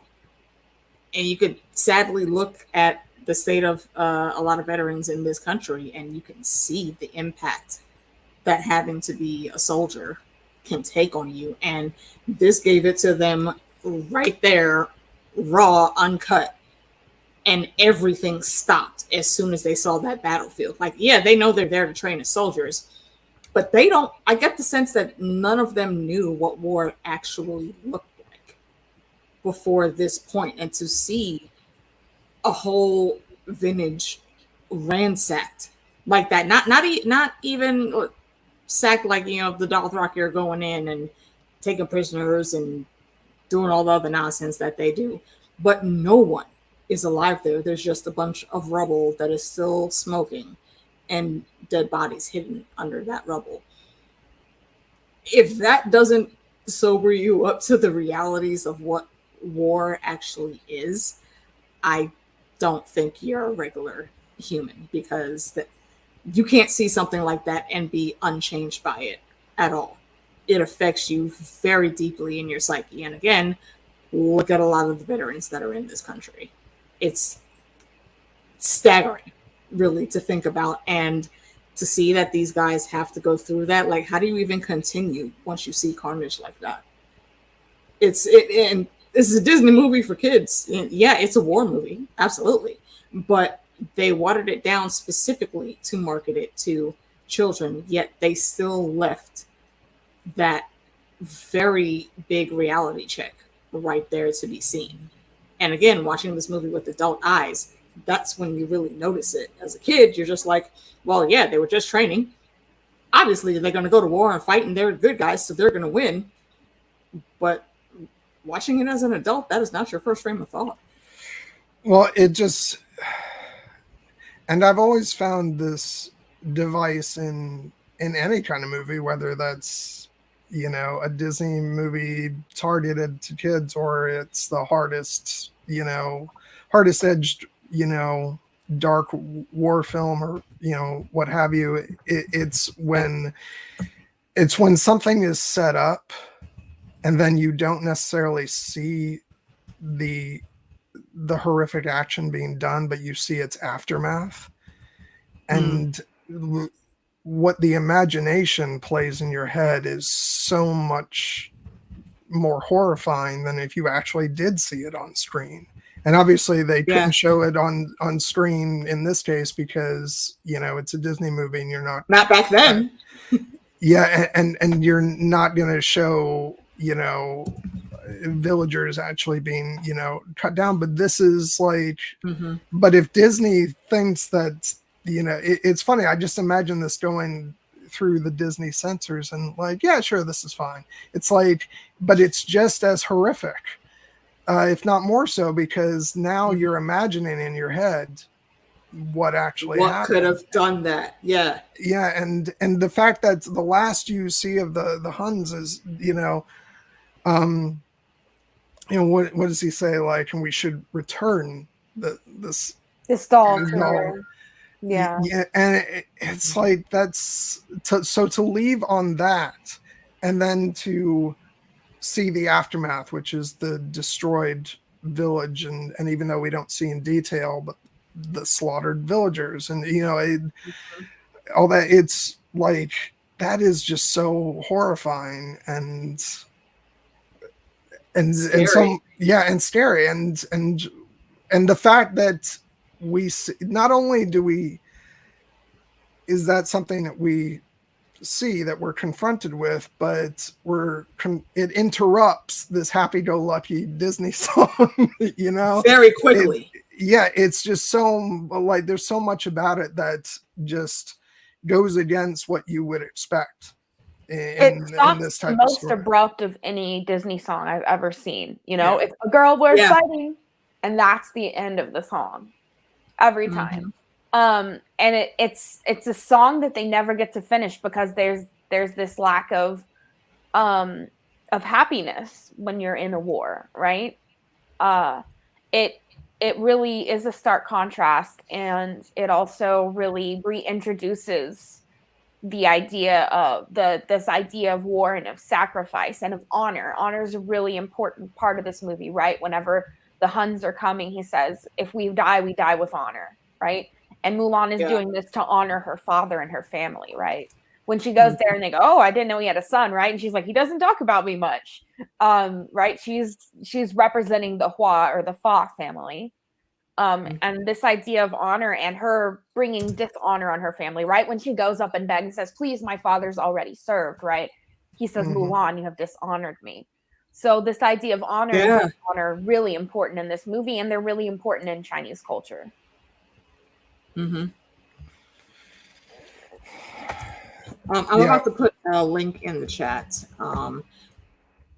for any of you guys that were around back in, you know, Art of Thrones days. I'm sure you know the name Valchrist. If you don't, though, he was one in the fandom that did a lot of good speeches. He narrated them from the A Song of Ice and Fire books, and the one that we were just discussing is on YouTube, and I think it's one of the best renditions of this speech that I've heard. So go check that out. Promise you won't be disappointed. Valchrist has done a number of speeches in the books. My second favorite is the North Remembers speech from Sir Manderley, and I highly encourage you to look at that one. Just a bit of correlation. Sorry, y'all. Yes. Sidebar. Now, and since you just mentioned it, and this is wildly off topic, but man, I never stop getting chills when I read that passage. It's so good. You know, from Manderley. Oh God, like, dude, I think that's my favorite speech in the whole series is the North Remembers. Like, my man has the plan, and he is going for it. It's like, yo, this motherfucker's killed my son. He was supposed to be there feasting with his friends. He put his weapon away because I'm here with the crew. We're not gonna fight about nothing. And what happened? But that's a stream for another day. Let's move on before we get lost in that Thrones. It would be very easy. We will be here for 3 hours.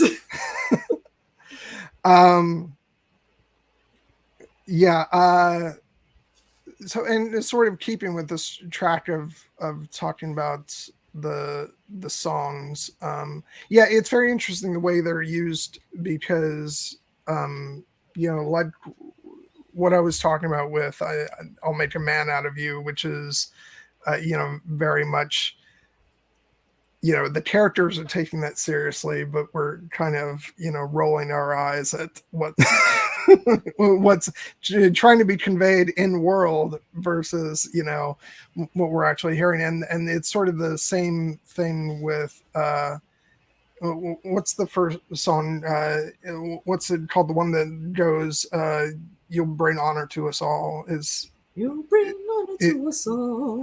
The very first song. I don't remember. When they're getting her ready for the match. Correct, John? Yeah. And it's just like, oh God, really? And just I would say that the first one is toxic femininity, and then you get so toxic masculinity, right? You've got like, what will make you look like a flower, will make you as beautiful as jade, right? There's all these like things that are toxic, like femininity being so much about the looks, right? They say, we'll make you look so good that you'll be a good bride, right? That's kind of equating good looks with being a woman, right? And equating these cosmetic things with being a woman, right? You need to have the face powder and the lip color and all of that. And if you notice, Mulan gets up, she doesn't put on makeup, right? It's obvious that she's kind of not really a makeup person.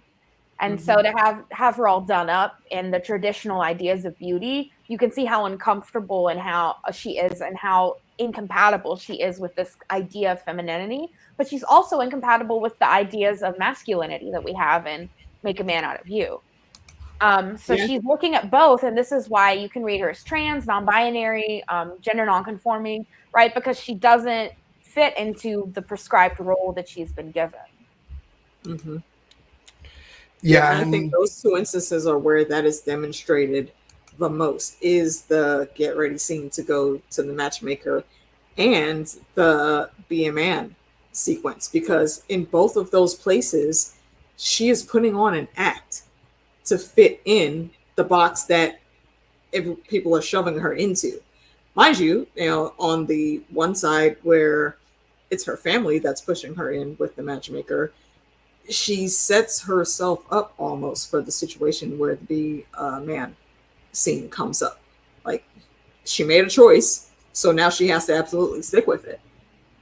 And it's in either case, I think, had things gone differently and there would have been a match made, either way, I feel like her path is paved. Like, there's a specific direction that she needs to go in, and being in a box is only going to hold her back. Ultimately, she has to be who she is to win this fight. And that's not something you notice when you're watching this as a kid. But watching with our adult minds, it's very clear to see the struggle. Something really interesting that, and this just goes with, her kind of trying to pull back the layers and be her true self, is there's a moment towards the end of the film when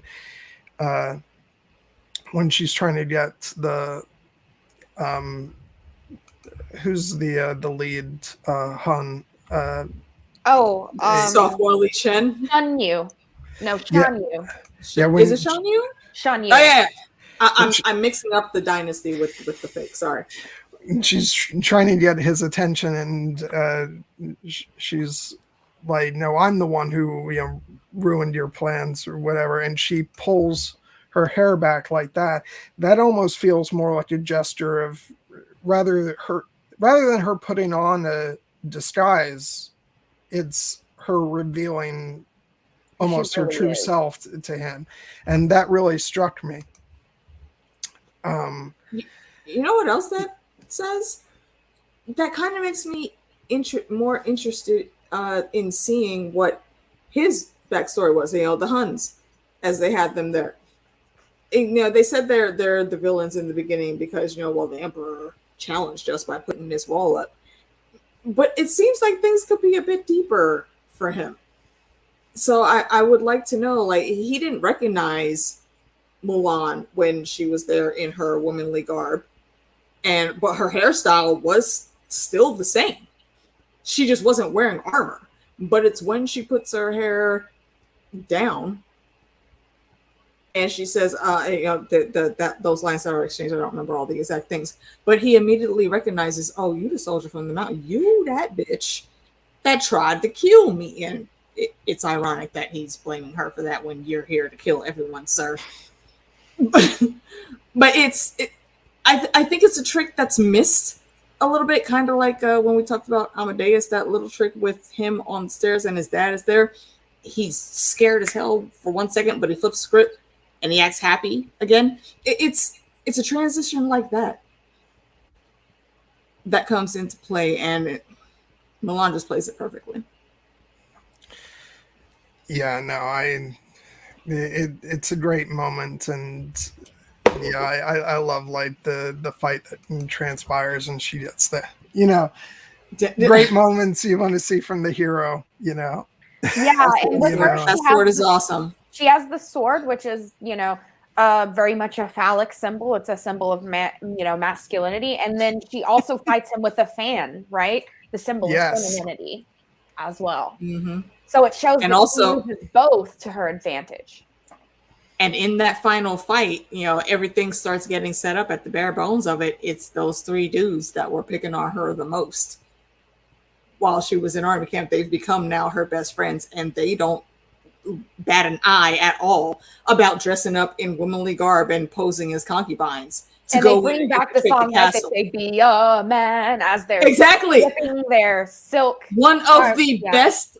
And Disney does this a lot with their music. There's the main song, but then there's the reprise when a situation comes up later. And this is one of the best reprises of all time, in my opinion.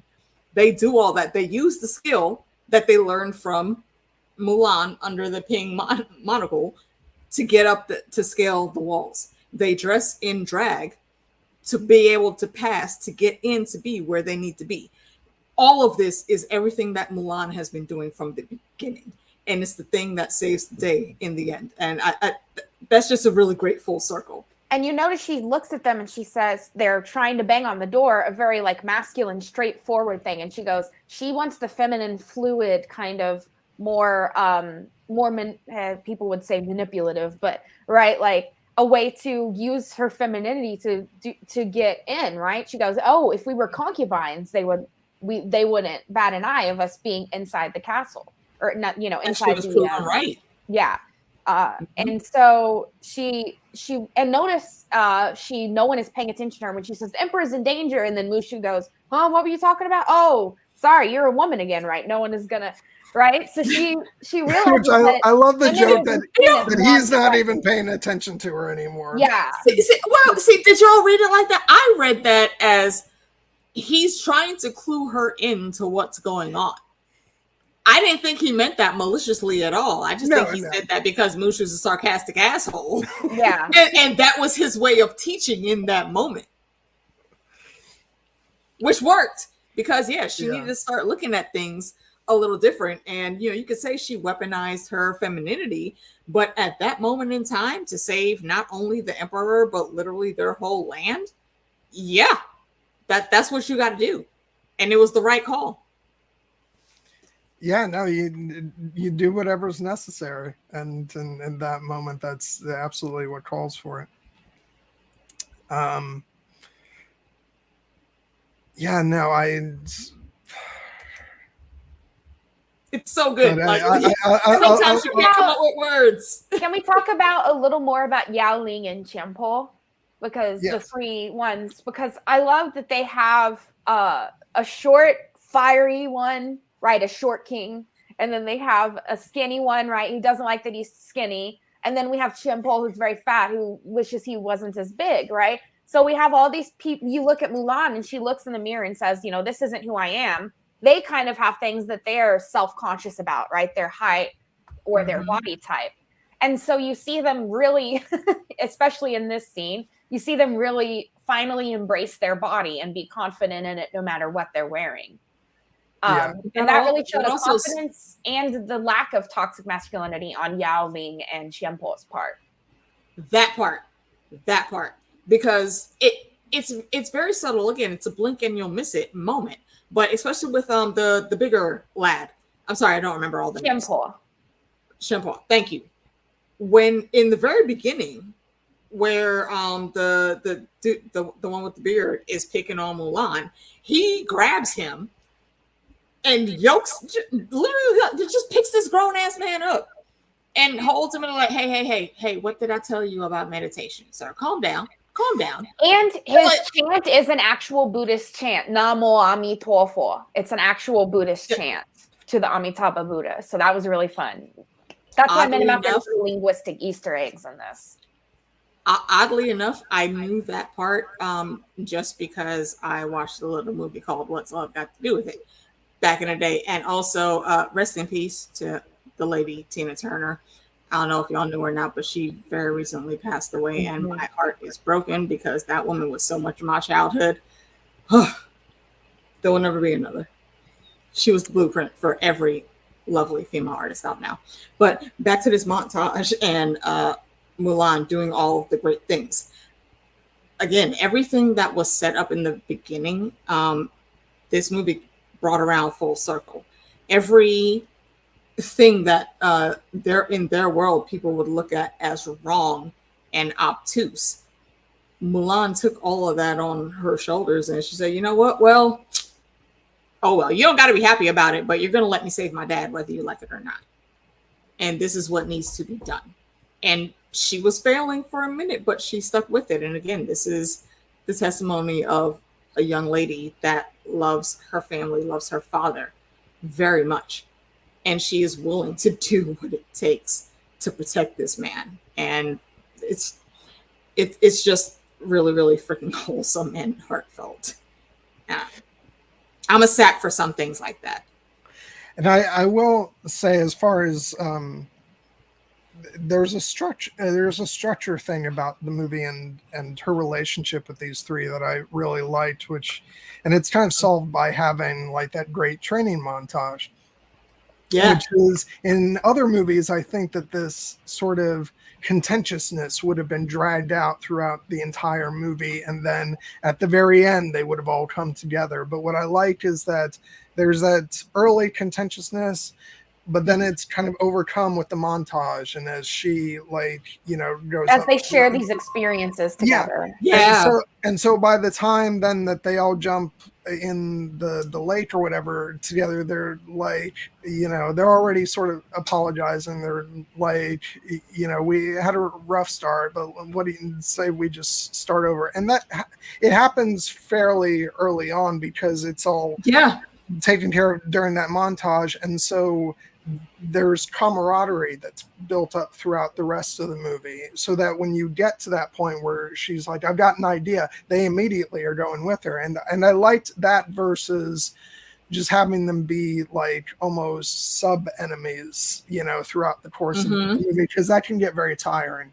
And so yeah, that was an aspect of her relationship with them that I really enjoyed in the movie. Could we also talk about the flower as a metaphor? Because when the father looks at it, he says, the most beautiful flower of all, it will be the one that blossoms late, right? The one that hasn't yet come out. And he's kind of telling his daughter, you know, that he believes in her and that she can blossom into something beautiful, right? And it's also a relationship between their relationship between father and daughter is kind of solidified in this moment when he's letting her know that he believes in her, even though she has had this disastrous meeting with the matchmaker, that in the end he believes that she can be something lovely. You know, real random world rainbow connection for me. He's literally like the embodiment of a drag mother. You know, for those of you that don't know what that terminology is, you know, in the world, there's drag queens, we know that, but there are also drag kings. And this dad sees Mulan's spirit. You know, she quote unquote, you know, gets into trouble and all the nonsense, but no, she's just not conforming to all of the femininity that people want to push onto her. So her dad loves her. He's, you know, sitting there having this talk. He gives off the air of being disappointed at certain times, but I don't think he means that. Like when they came to try to, you know, constrict him back to the army, she speaks up and he's like, "You dishonor me." I don't think he meant that as a dig. My man's was just literally playing a part, you know. But in that moment when they were talking right there in that picture that John just put up, that shows it. You know, he knows his daughter. Of course he does. You know, he knows who his daughter is. He knows who she is inside and out. And unfortunately, here where he can't completely change the world to suit her, he's still supportive of her. And I think that is one of the things that gives her the strength to see, nah, I can't let this happen to my dad. And she goes in and, you know, takes the armor, cuts her hair, tries to blend in, and goes off to, you know, save the world, pretty much. So after this, there's so many really great family moments in this movie. And again, you know, the love between a daughter and a father, I will say, but speaking of the father, I really do love the moment in the beginning where he's like, ancestors, please help Mulan with the matchmaker, and then the dog and the chicken or whatever went through. He's like, the dog, little brother. She trained dog to feed help the her. He didn't even bat an eye. He looked and he saw. He was, oh, please, please, please, please. He knows exactly what the hell Mulan is on, and he knows she ain't gonna make it with a matchmaker. My man is calling on all the old gods and the new to try to make this work. Because honestly, I feel like, I mean, you guys, I would love to know your thoughts on this. If there weren't, you know, these gender roles that they had there, I feel like he would have supported Mulan doing whatever the hell she wanted to do, if he didn't have to worry about any type of backlash. But here, unfortunately, he does have to worry about backlash. So he still tries to put her in that little box. It's almost like Ned Stark and Arya all over again. Arya's worried about being a water dancer, and he's like, "Oh, you're gonna marry some lovely knight, and you know you'll help rule his house." And no, that's not for me. And Mulan is legit in the same situation. Yeah, he seems very like when the world sort of encroaches, that's when he brings up like what's expected of her, and he falls back into that. Yeah, and whenever it's just them together, he seems actually pretty forward thinking and and proud of her. Yeah, not just forward thinking, but like very compassionate and proud towards her. And he can see through the veil. And then like at the end when she brings, you know, all this stuff as, you know, for the honor of our household, and he's like the only thing he cares about is her. And yeah. So again, this is a movie about a daughter loving her father. Her father is very clearly her hero, and she is his only child. He very much loves her and is going to support her in whatever she needs him to support. But there are certain times, sadly, because of the world they live in, that he has to put brakes, slam brakes into place at some point in time. And it's sad. I mean, I honestly don't think he has any qualms with her doing what she wants to do. And I'm very certain that him and his wife have a very loving relationship. And he treats her just as equally in the household, but in front of the public, in front of like the freaking magistrate for the army coming in, he knows he can't do that. So unfortunately, he has to step into that role. You dishonor me. And he doesn't even spare her a second glance. He walks right past his wife, who's holding the cane, waiting for him to take it back because he shouldn't be walking without a cane, but he bypasses that. Well, and that's what shows you in that moment that it's all very much presentation, in front of, the people from outside the household. Like, he can't be like, and he's not showing, what he perceives as and what they would perceive as any weakness in that moment. And Agreed. so it's interesting, just to see what his personality is like without that, clouding everything. And it's this movie's so much deeper than it was when I watched this when I was like 14. Disney does it again. I think that you notice that when she comes back, it's under the same tree, right? And if you notice, the blossom they were talking about had bloomed when she was gone. So very much a metaphor for Mulan herself, and her name Mulan. Mu means wood and Lan means orchid. So she's named after a flower too. So for her to bloom like an orchid does, right? And to be to bring honor to her, she does bring honor to her family in the end. Mm-hmm. It's a lot of honor. Hey, I saved the whole dynasty. Yeah, like no big deal, guys. I just saved us from invaders. The emperor puts me on his king's council. Yeah. She brings that honor, and yet, like John was saying, I think that the father realizes that I don't think he was ever doing it maliciously to say you dishonor me. I think he thought he was doing the right thing to show her that, okay, you might be like hot shit at home, but like when you're outside, you really have to subscribe to these norms, right? And like when you were saying, when little brother, the dog, was running around, and doing that, she didn't get on to Mulan and say, you're bad. It's whenever other people are looking that he says, mm-hmm. Mulan, you must be in a certain way, right? And I really love that there's this feeling of discovery in this movie, right? Discovering who you are, discovering what you want, discovering what really matters. And I think that reflection and the reflection, right? And so you have she looks at herself in the reflection during multiple changes, right? She does it when she's a soldier. She does it right when she cuts her hair off, right? When she's becoming, kind of less, she's not Mulan anymore. She's pink, right? Mm. And the idea that she's wearing her father's honor, right? She's wearing his armor. His honor from the first, from the previous battles, right? She's carrying on his legacy. And then the father realizes that honor and legacy don't mean anything if your daughter's killed, right? If you lose her. Mm-hmm.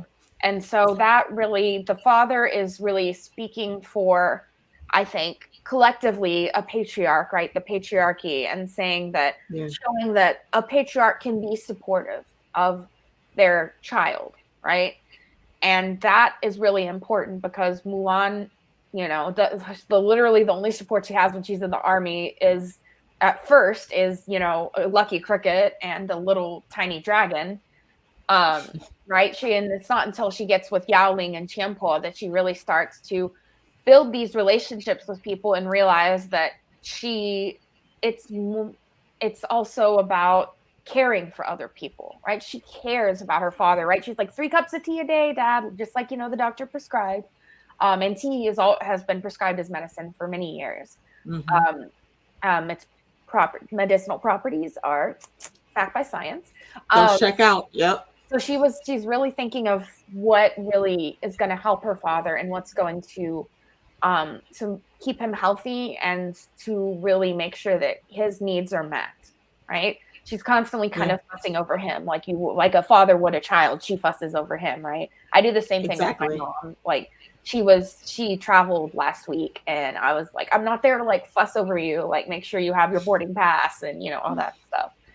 And this idea of taking care of the elderly is just very important in Chinese culture. And there actually is a law in certain Chinese cities that if you like just abandon your mother or father in a nursing home, they can actually fine you if you're not visiting, if you're not checking in on them. So there's this idea that the elders have earned their spot, which is a spot of reverence and of respect. Yeah, even down to just regular basic things. I don't know if you've seen this movie, AR, but there is a movie called Saving Face back in the day, and it is about a young woman. She is training to be a doctor, but she's also a lesbian. And there's a whole whirlwind that goes around. And one of the things that happens in the beginning is her father, I think, decides to divorce her mom, and she goes to her daughter's house because she doesn't have any place else to go. And her daughter is talking to a friend later on, and the friend was like, okay, well, if you didn't want her there, why didn't you just like put her in a hotel or send her off someplace else? She's like, do you know the type of random Chinese karma that would come because I disrespected one of my parents like that? Like, it's that same type of energy that's here in these relationships. And unless you read up, I think, about some Asian cultures, you're not readily going to know that. But if you have that knowledge, it again makes this movie so much deeper than just a random girl goes off to be a soldier to save her dad and save the world, as far as they know it, in turn. There's so many elements here. And again, I'm glad you guys picked this to talk about because it's such a great movie and it shows these big, huge, societal problems in a way that is very easy to understand if you have the wherewithal to really, think outside the box and look at it like that. Yeah, and what's interesting is, just talking about filial piety and stuff is, I still want to do that Road One stream with you, AR, because I know you've talked a lot about that being a big thing in that movie and why that's. I think you said it's your favorite of the Star Wars movies. It is. Yeah. So yeah, we'll have to get to that someday. I don't want it to take as long as it took to us to get to this Yeah. stream. But I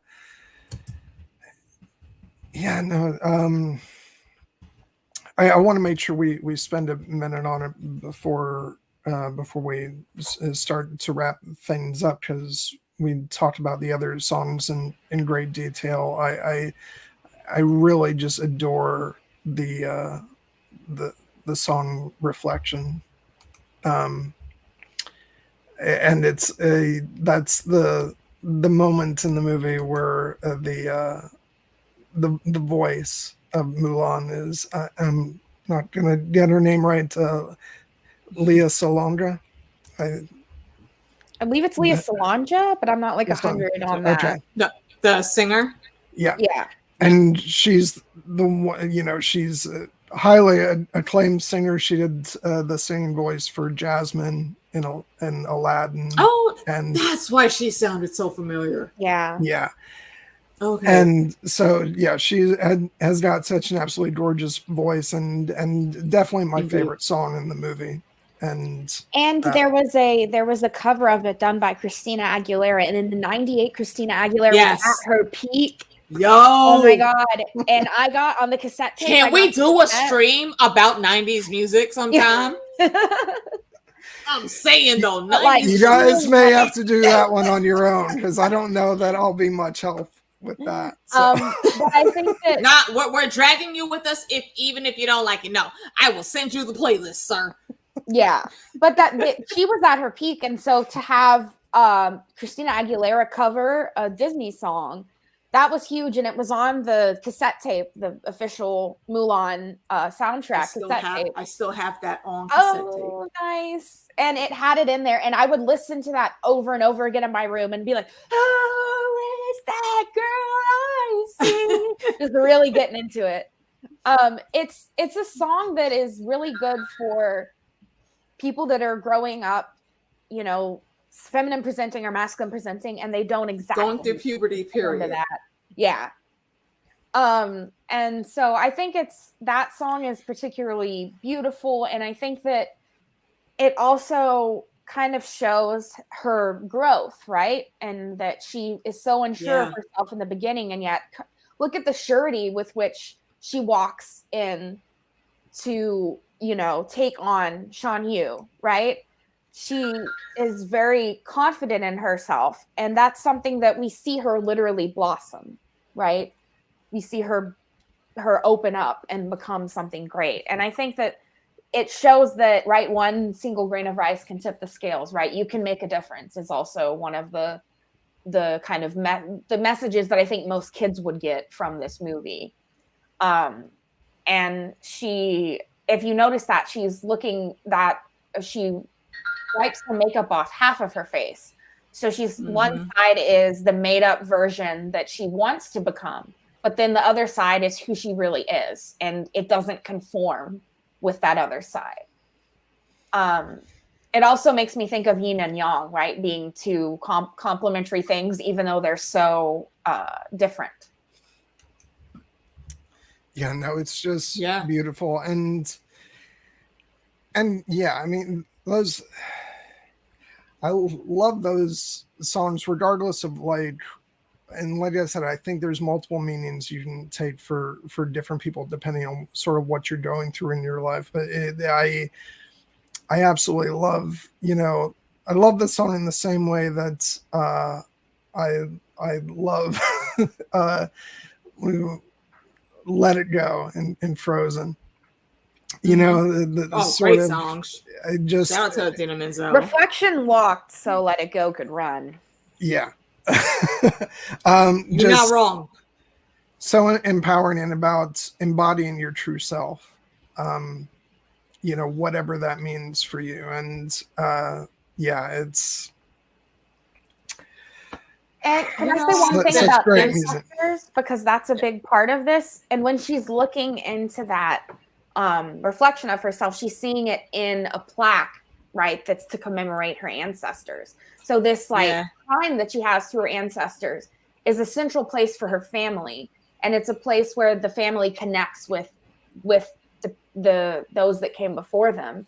And so you see Mulan really respecting that, but also seeing she's a part of a lineage and she's not sure where her place is within that lineage, right? And she kind of has to carve out her own space. Yeah. Can I make one comparison while we're at the end here that I just thought about? The end of, well, not the end, but like the middle of the training montage where she finally does figure out how to combine the weights and get up the ladder. That is very Captain America when he was in his training montage and he got a free ride back to the base because he figured out, no, you cannot climb a smooth ass pole, you idiots. But what you can do is pull the lock that's at the very bottom, let that shit fall, and then just walk off with the flag. I forgot. None of those meathead thoughts about it. Thought about that, but he did. I forgot exactly how Mulan resolved this in the movie. So part of me was waiting for her to chop it down. It's a solid brick of wood, not a bamboo stalk to be easily cut down, John. Okay, fair enough. but katanas are sharp, but not that sharp. Damn it! My point is, my it's not Hattori Hanzo steel. It is not Hattori Hanzo Steel. You are correct, man. My head went to the Captain America place, is what I'm saying. So, but yeah, that was just a random thing that I noticed just now with you guys talking about it. Like, holy shit, Mulan is freaking Captain China right now. or You could say Captain America was, being Mulan. Yeah. Well, yeah, because she came first. You are correct. Yeah. You are correct. At least in the movie verse. In the movie verse, yes. Yeah. Well, also on paper. Overall, yeah, because the Mulan story is way she came first. So yeah. So she's first no matter what. Not that many can say that. Who walked into that one? Come here. Mushroom wants to say hi. Come here. And what a way to end. Am I lying though? Oh, there he is. He's such a big boy. I can barely lift him. Look at the little squishy. Can we put Amy full mask? Yes. Please? Well, I mean, I said I'm sorry. I said AR, but I really meant the puppy. Look at him! Oh. He says, no, I want to lick you. Don't lick off my makeup, Bobo. He looks so squishy. I want to hug him and squeeze him and call him George. Oh, no. And I totally just showed what my age was. If you get that, shout out to you in the chat. Do you want to sit here? Oh, puppy dogs are so cute. You can just sit right behind me like you did last stream. The real little Mushu. Yes. Yes. Mushu it's in my head now. Because it's also a food, Mushu pork. And I love naming dogs after food. So I might call him Mushu Mushroom from now on. That's cute. And just be warned. And all's well that ends well for Mushu, because he gets back in the good graces of the ancestors. Yeah. But they still kept him as this little red dragon. Again, hey Feige, you like putting worlds together. Can we please get a Mushu backstory? Please, thank you. You could even make it a what if episode. I won't complain. Bring Mushu into the MCU. Yeah, why not? We already have Howard the Duck. We're in the multiverse. Yeah, and the freaking the space dog that was in I forget her name, but the space puppy that was in Guardians of the Galaxy 3. Which, by the way, for any of you who did not watch my Guardians 3 stream, go watch that. I have. You know what? That is on my list, sir. I have not watched it. I actually just talked about it the other day with DJ11 and Fandom again. Don't forget to come check us out, y'all. Shameless plug. Don't forget to hit that sub button for John Webster Film and for all the channels that absolutely do a switch waltz 3-ball change and hip thrust the like button. Okay, get it done. Get it done. But you love John. You love John. You need to know when he's going to be back with us. Yes, please. But no, seriously, I have to say I had all the fun in the world on this stream, but also I was referring to the Guardians 3 stream because I've never gotten to do that, which is rave about an MCU movie before. So seriously, anybody who hasn't watched that, please do watch it. It's a real rarity in that John has never done a Marvel stream, and it may never happen again. And it may never. I have a question. Yes. I have a question. Would you like to come and chat with me, DJ and Fandom, about Shazam 2 on Tuesday? I don't know. If you have the time. It's on Tuesday. That may not work just because of my work schedule. And also, I definitely haven't seen that movie yet. So I haven't either. It's on Disney. It's on Cinemax. Max is what HBO Max is now. It's on. And who even knows what it is now? Guys, now I'm going to be known as A.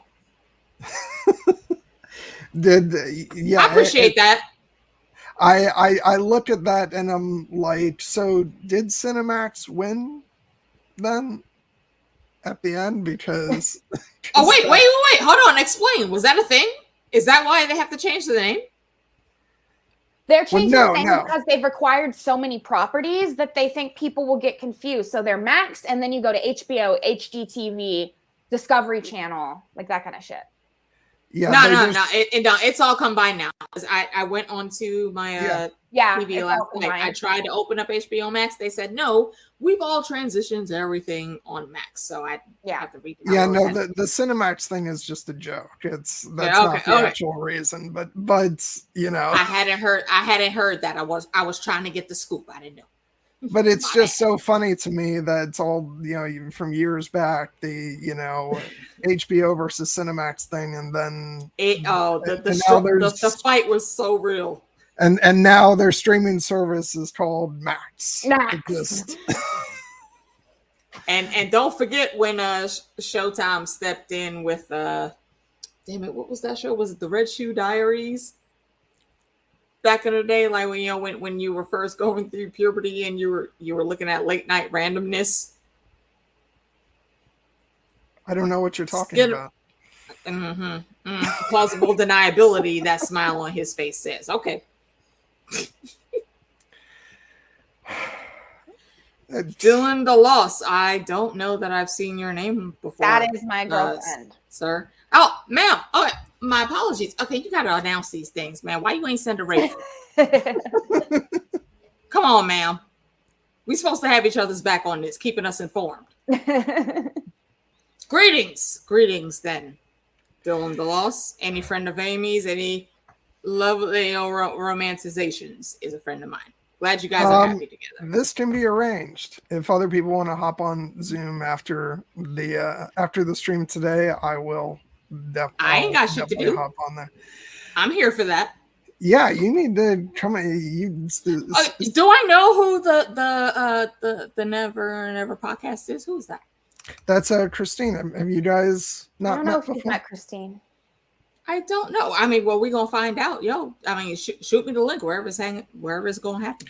Speaking of which, Christine, I'm wanting to at some point, may not be this coming month because I've already I'm trying to take a page from your book, AR, where I've been trying to plan streams in advance.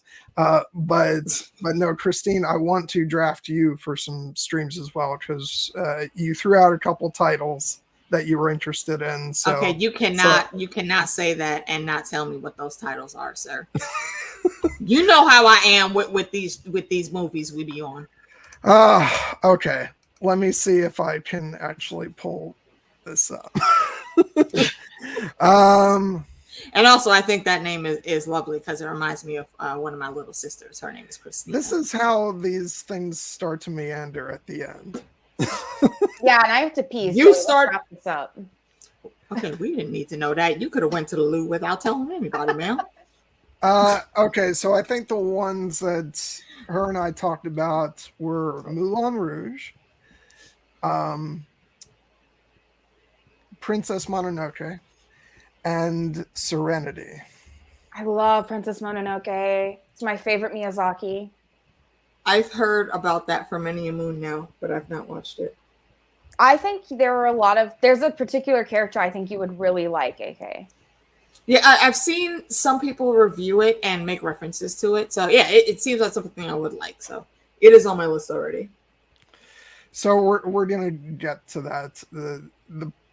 The problem that I run into is that I plan these streams with multiple people on them, and then I have to organize. Like, you got to keep that schedule.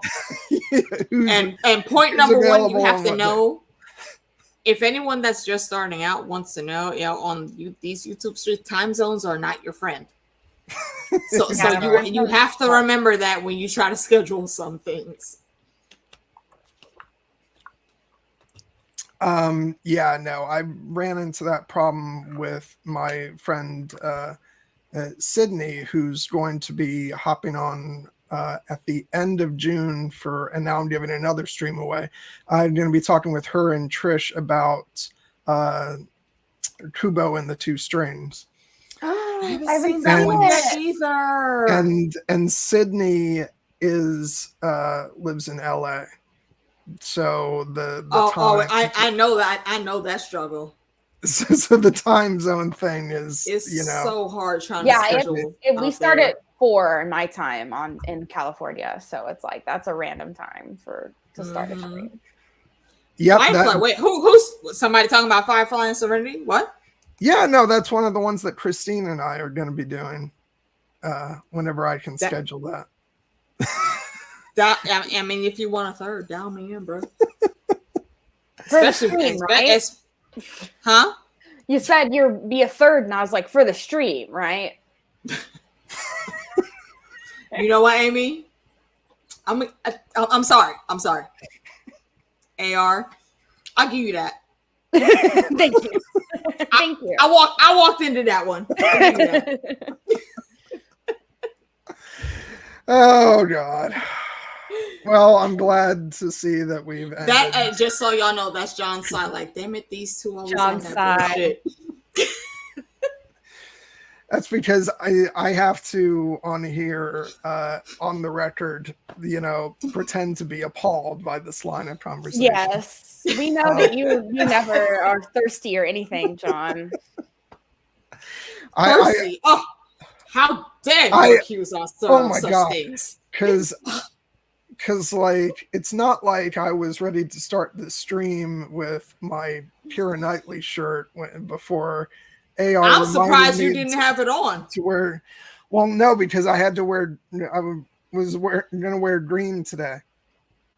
In support of mental health awareness. Otherwise, I had the Pure shirt ready to go. Yep. So okay, yeah. Can I ask that you guys send me a memo though? Next time, yeah. In fairness, I didn't know about the mental health awareness. I would have chose different garb. In fairness, I completely forgot, which is why I had the Pure shirt ready to go. So I do apologize, but I dropped the ball on that as well. So you gotta allow me these cosplay feelings. Beautiful shirt, though. Oh, thank you. Yeah, no, we wouldn't have had it any other way. Seriously, I appreciate that. I do feel a little lacking though. I should have tried to get some if not full armor, but like some palindromes and just had them sitting there for that heavy shoulder pad action that those that armor had. And also again, that their armor was actually really pretty cool looking. Yeah. Okay. So now we're Time is now 17. We are rambling far too much. J-Dubs, take us out. Take us out before we go into the minds of Morio on here. Yeah, I want to finish this before what happens like the last time. Remember, AK, we wrapped up when there was nobody watching anymore. I mean, that's because somebody had took their lovely face off the stream and nobody gave a damn about me and J-Dub still being there. I mean, you didn't hurt our feelings. We just saying, you know, that's the thing that happened. Yeah, it's not pointing no elbows at anybody. It was so funny, me saying goodbye to everybody, knowing full well that nobody was even watching. But we love you for it, AR. Please don't take it personal. We hurt you. We know it's just jokes. Okay, this is the note. Yeah, Knights of Pura forever. Knights of Pura forever. I salute that. I salute that. Lady Knightley has it going on. Okay, everybody. So come back next week for Street Fighter with AK and Trish. We're gonna have a blast, and then tomorrow on Here Be Dragons, tune in for Stav, Nessie, and me talking about the Dungeons and Dragons movie. Might I send a raven with you, good sir? Please tell Lady Nessie that I miss her and I think she's awesome. And send her digit hugs for me. I will. And I think we're also supposed to be joined tomorrow by Jonathan, but we're gonna have to wait to see if he shows up. To see if Jonathan's gonna come. So. Anyway, thank you everybody for tuning in, and thank you both you for doing this. Always a pleasure. And happy birthday again, AR. Even though happy name day. Happy name day. Thank you. I'm the big 3-0 now, so I officially should know better. So. That's what they say. Still a baby. Facts. Me and John totally just dated ourselves right there. All right. Gonna close out now. Yay, we still have 5 people. Right. Okay. Dishonor on you for leaving early. Dishonor on your cow. Dishonor on your family. Dishonor. And scene. Okay. And yeah, I'm gonna hop over on Zoom. So for those of you in the Here Be Dragons Slack, go ahead and pop over. And if you're not in the Here Be Dragons Slack, What are you doing with your life? yeah, shoot an email at we3dragons@gmail.com, and one of us from Here Be Dragons, either me, Stev, or Nessie, will get you in the Slack so that you can talk with us and have fun. All right. Have a wonderful night, everybody. Bye.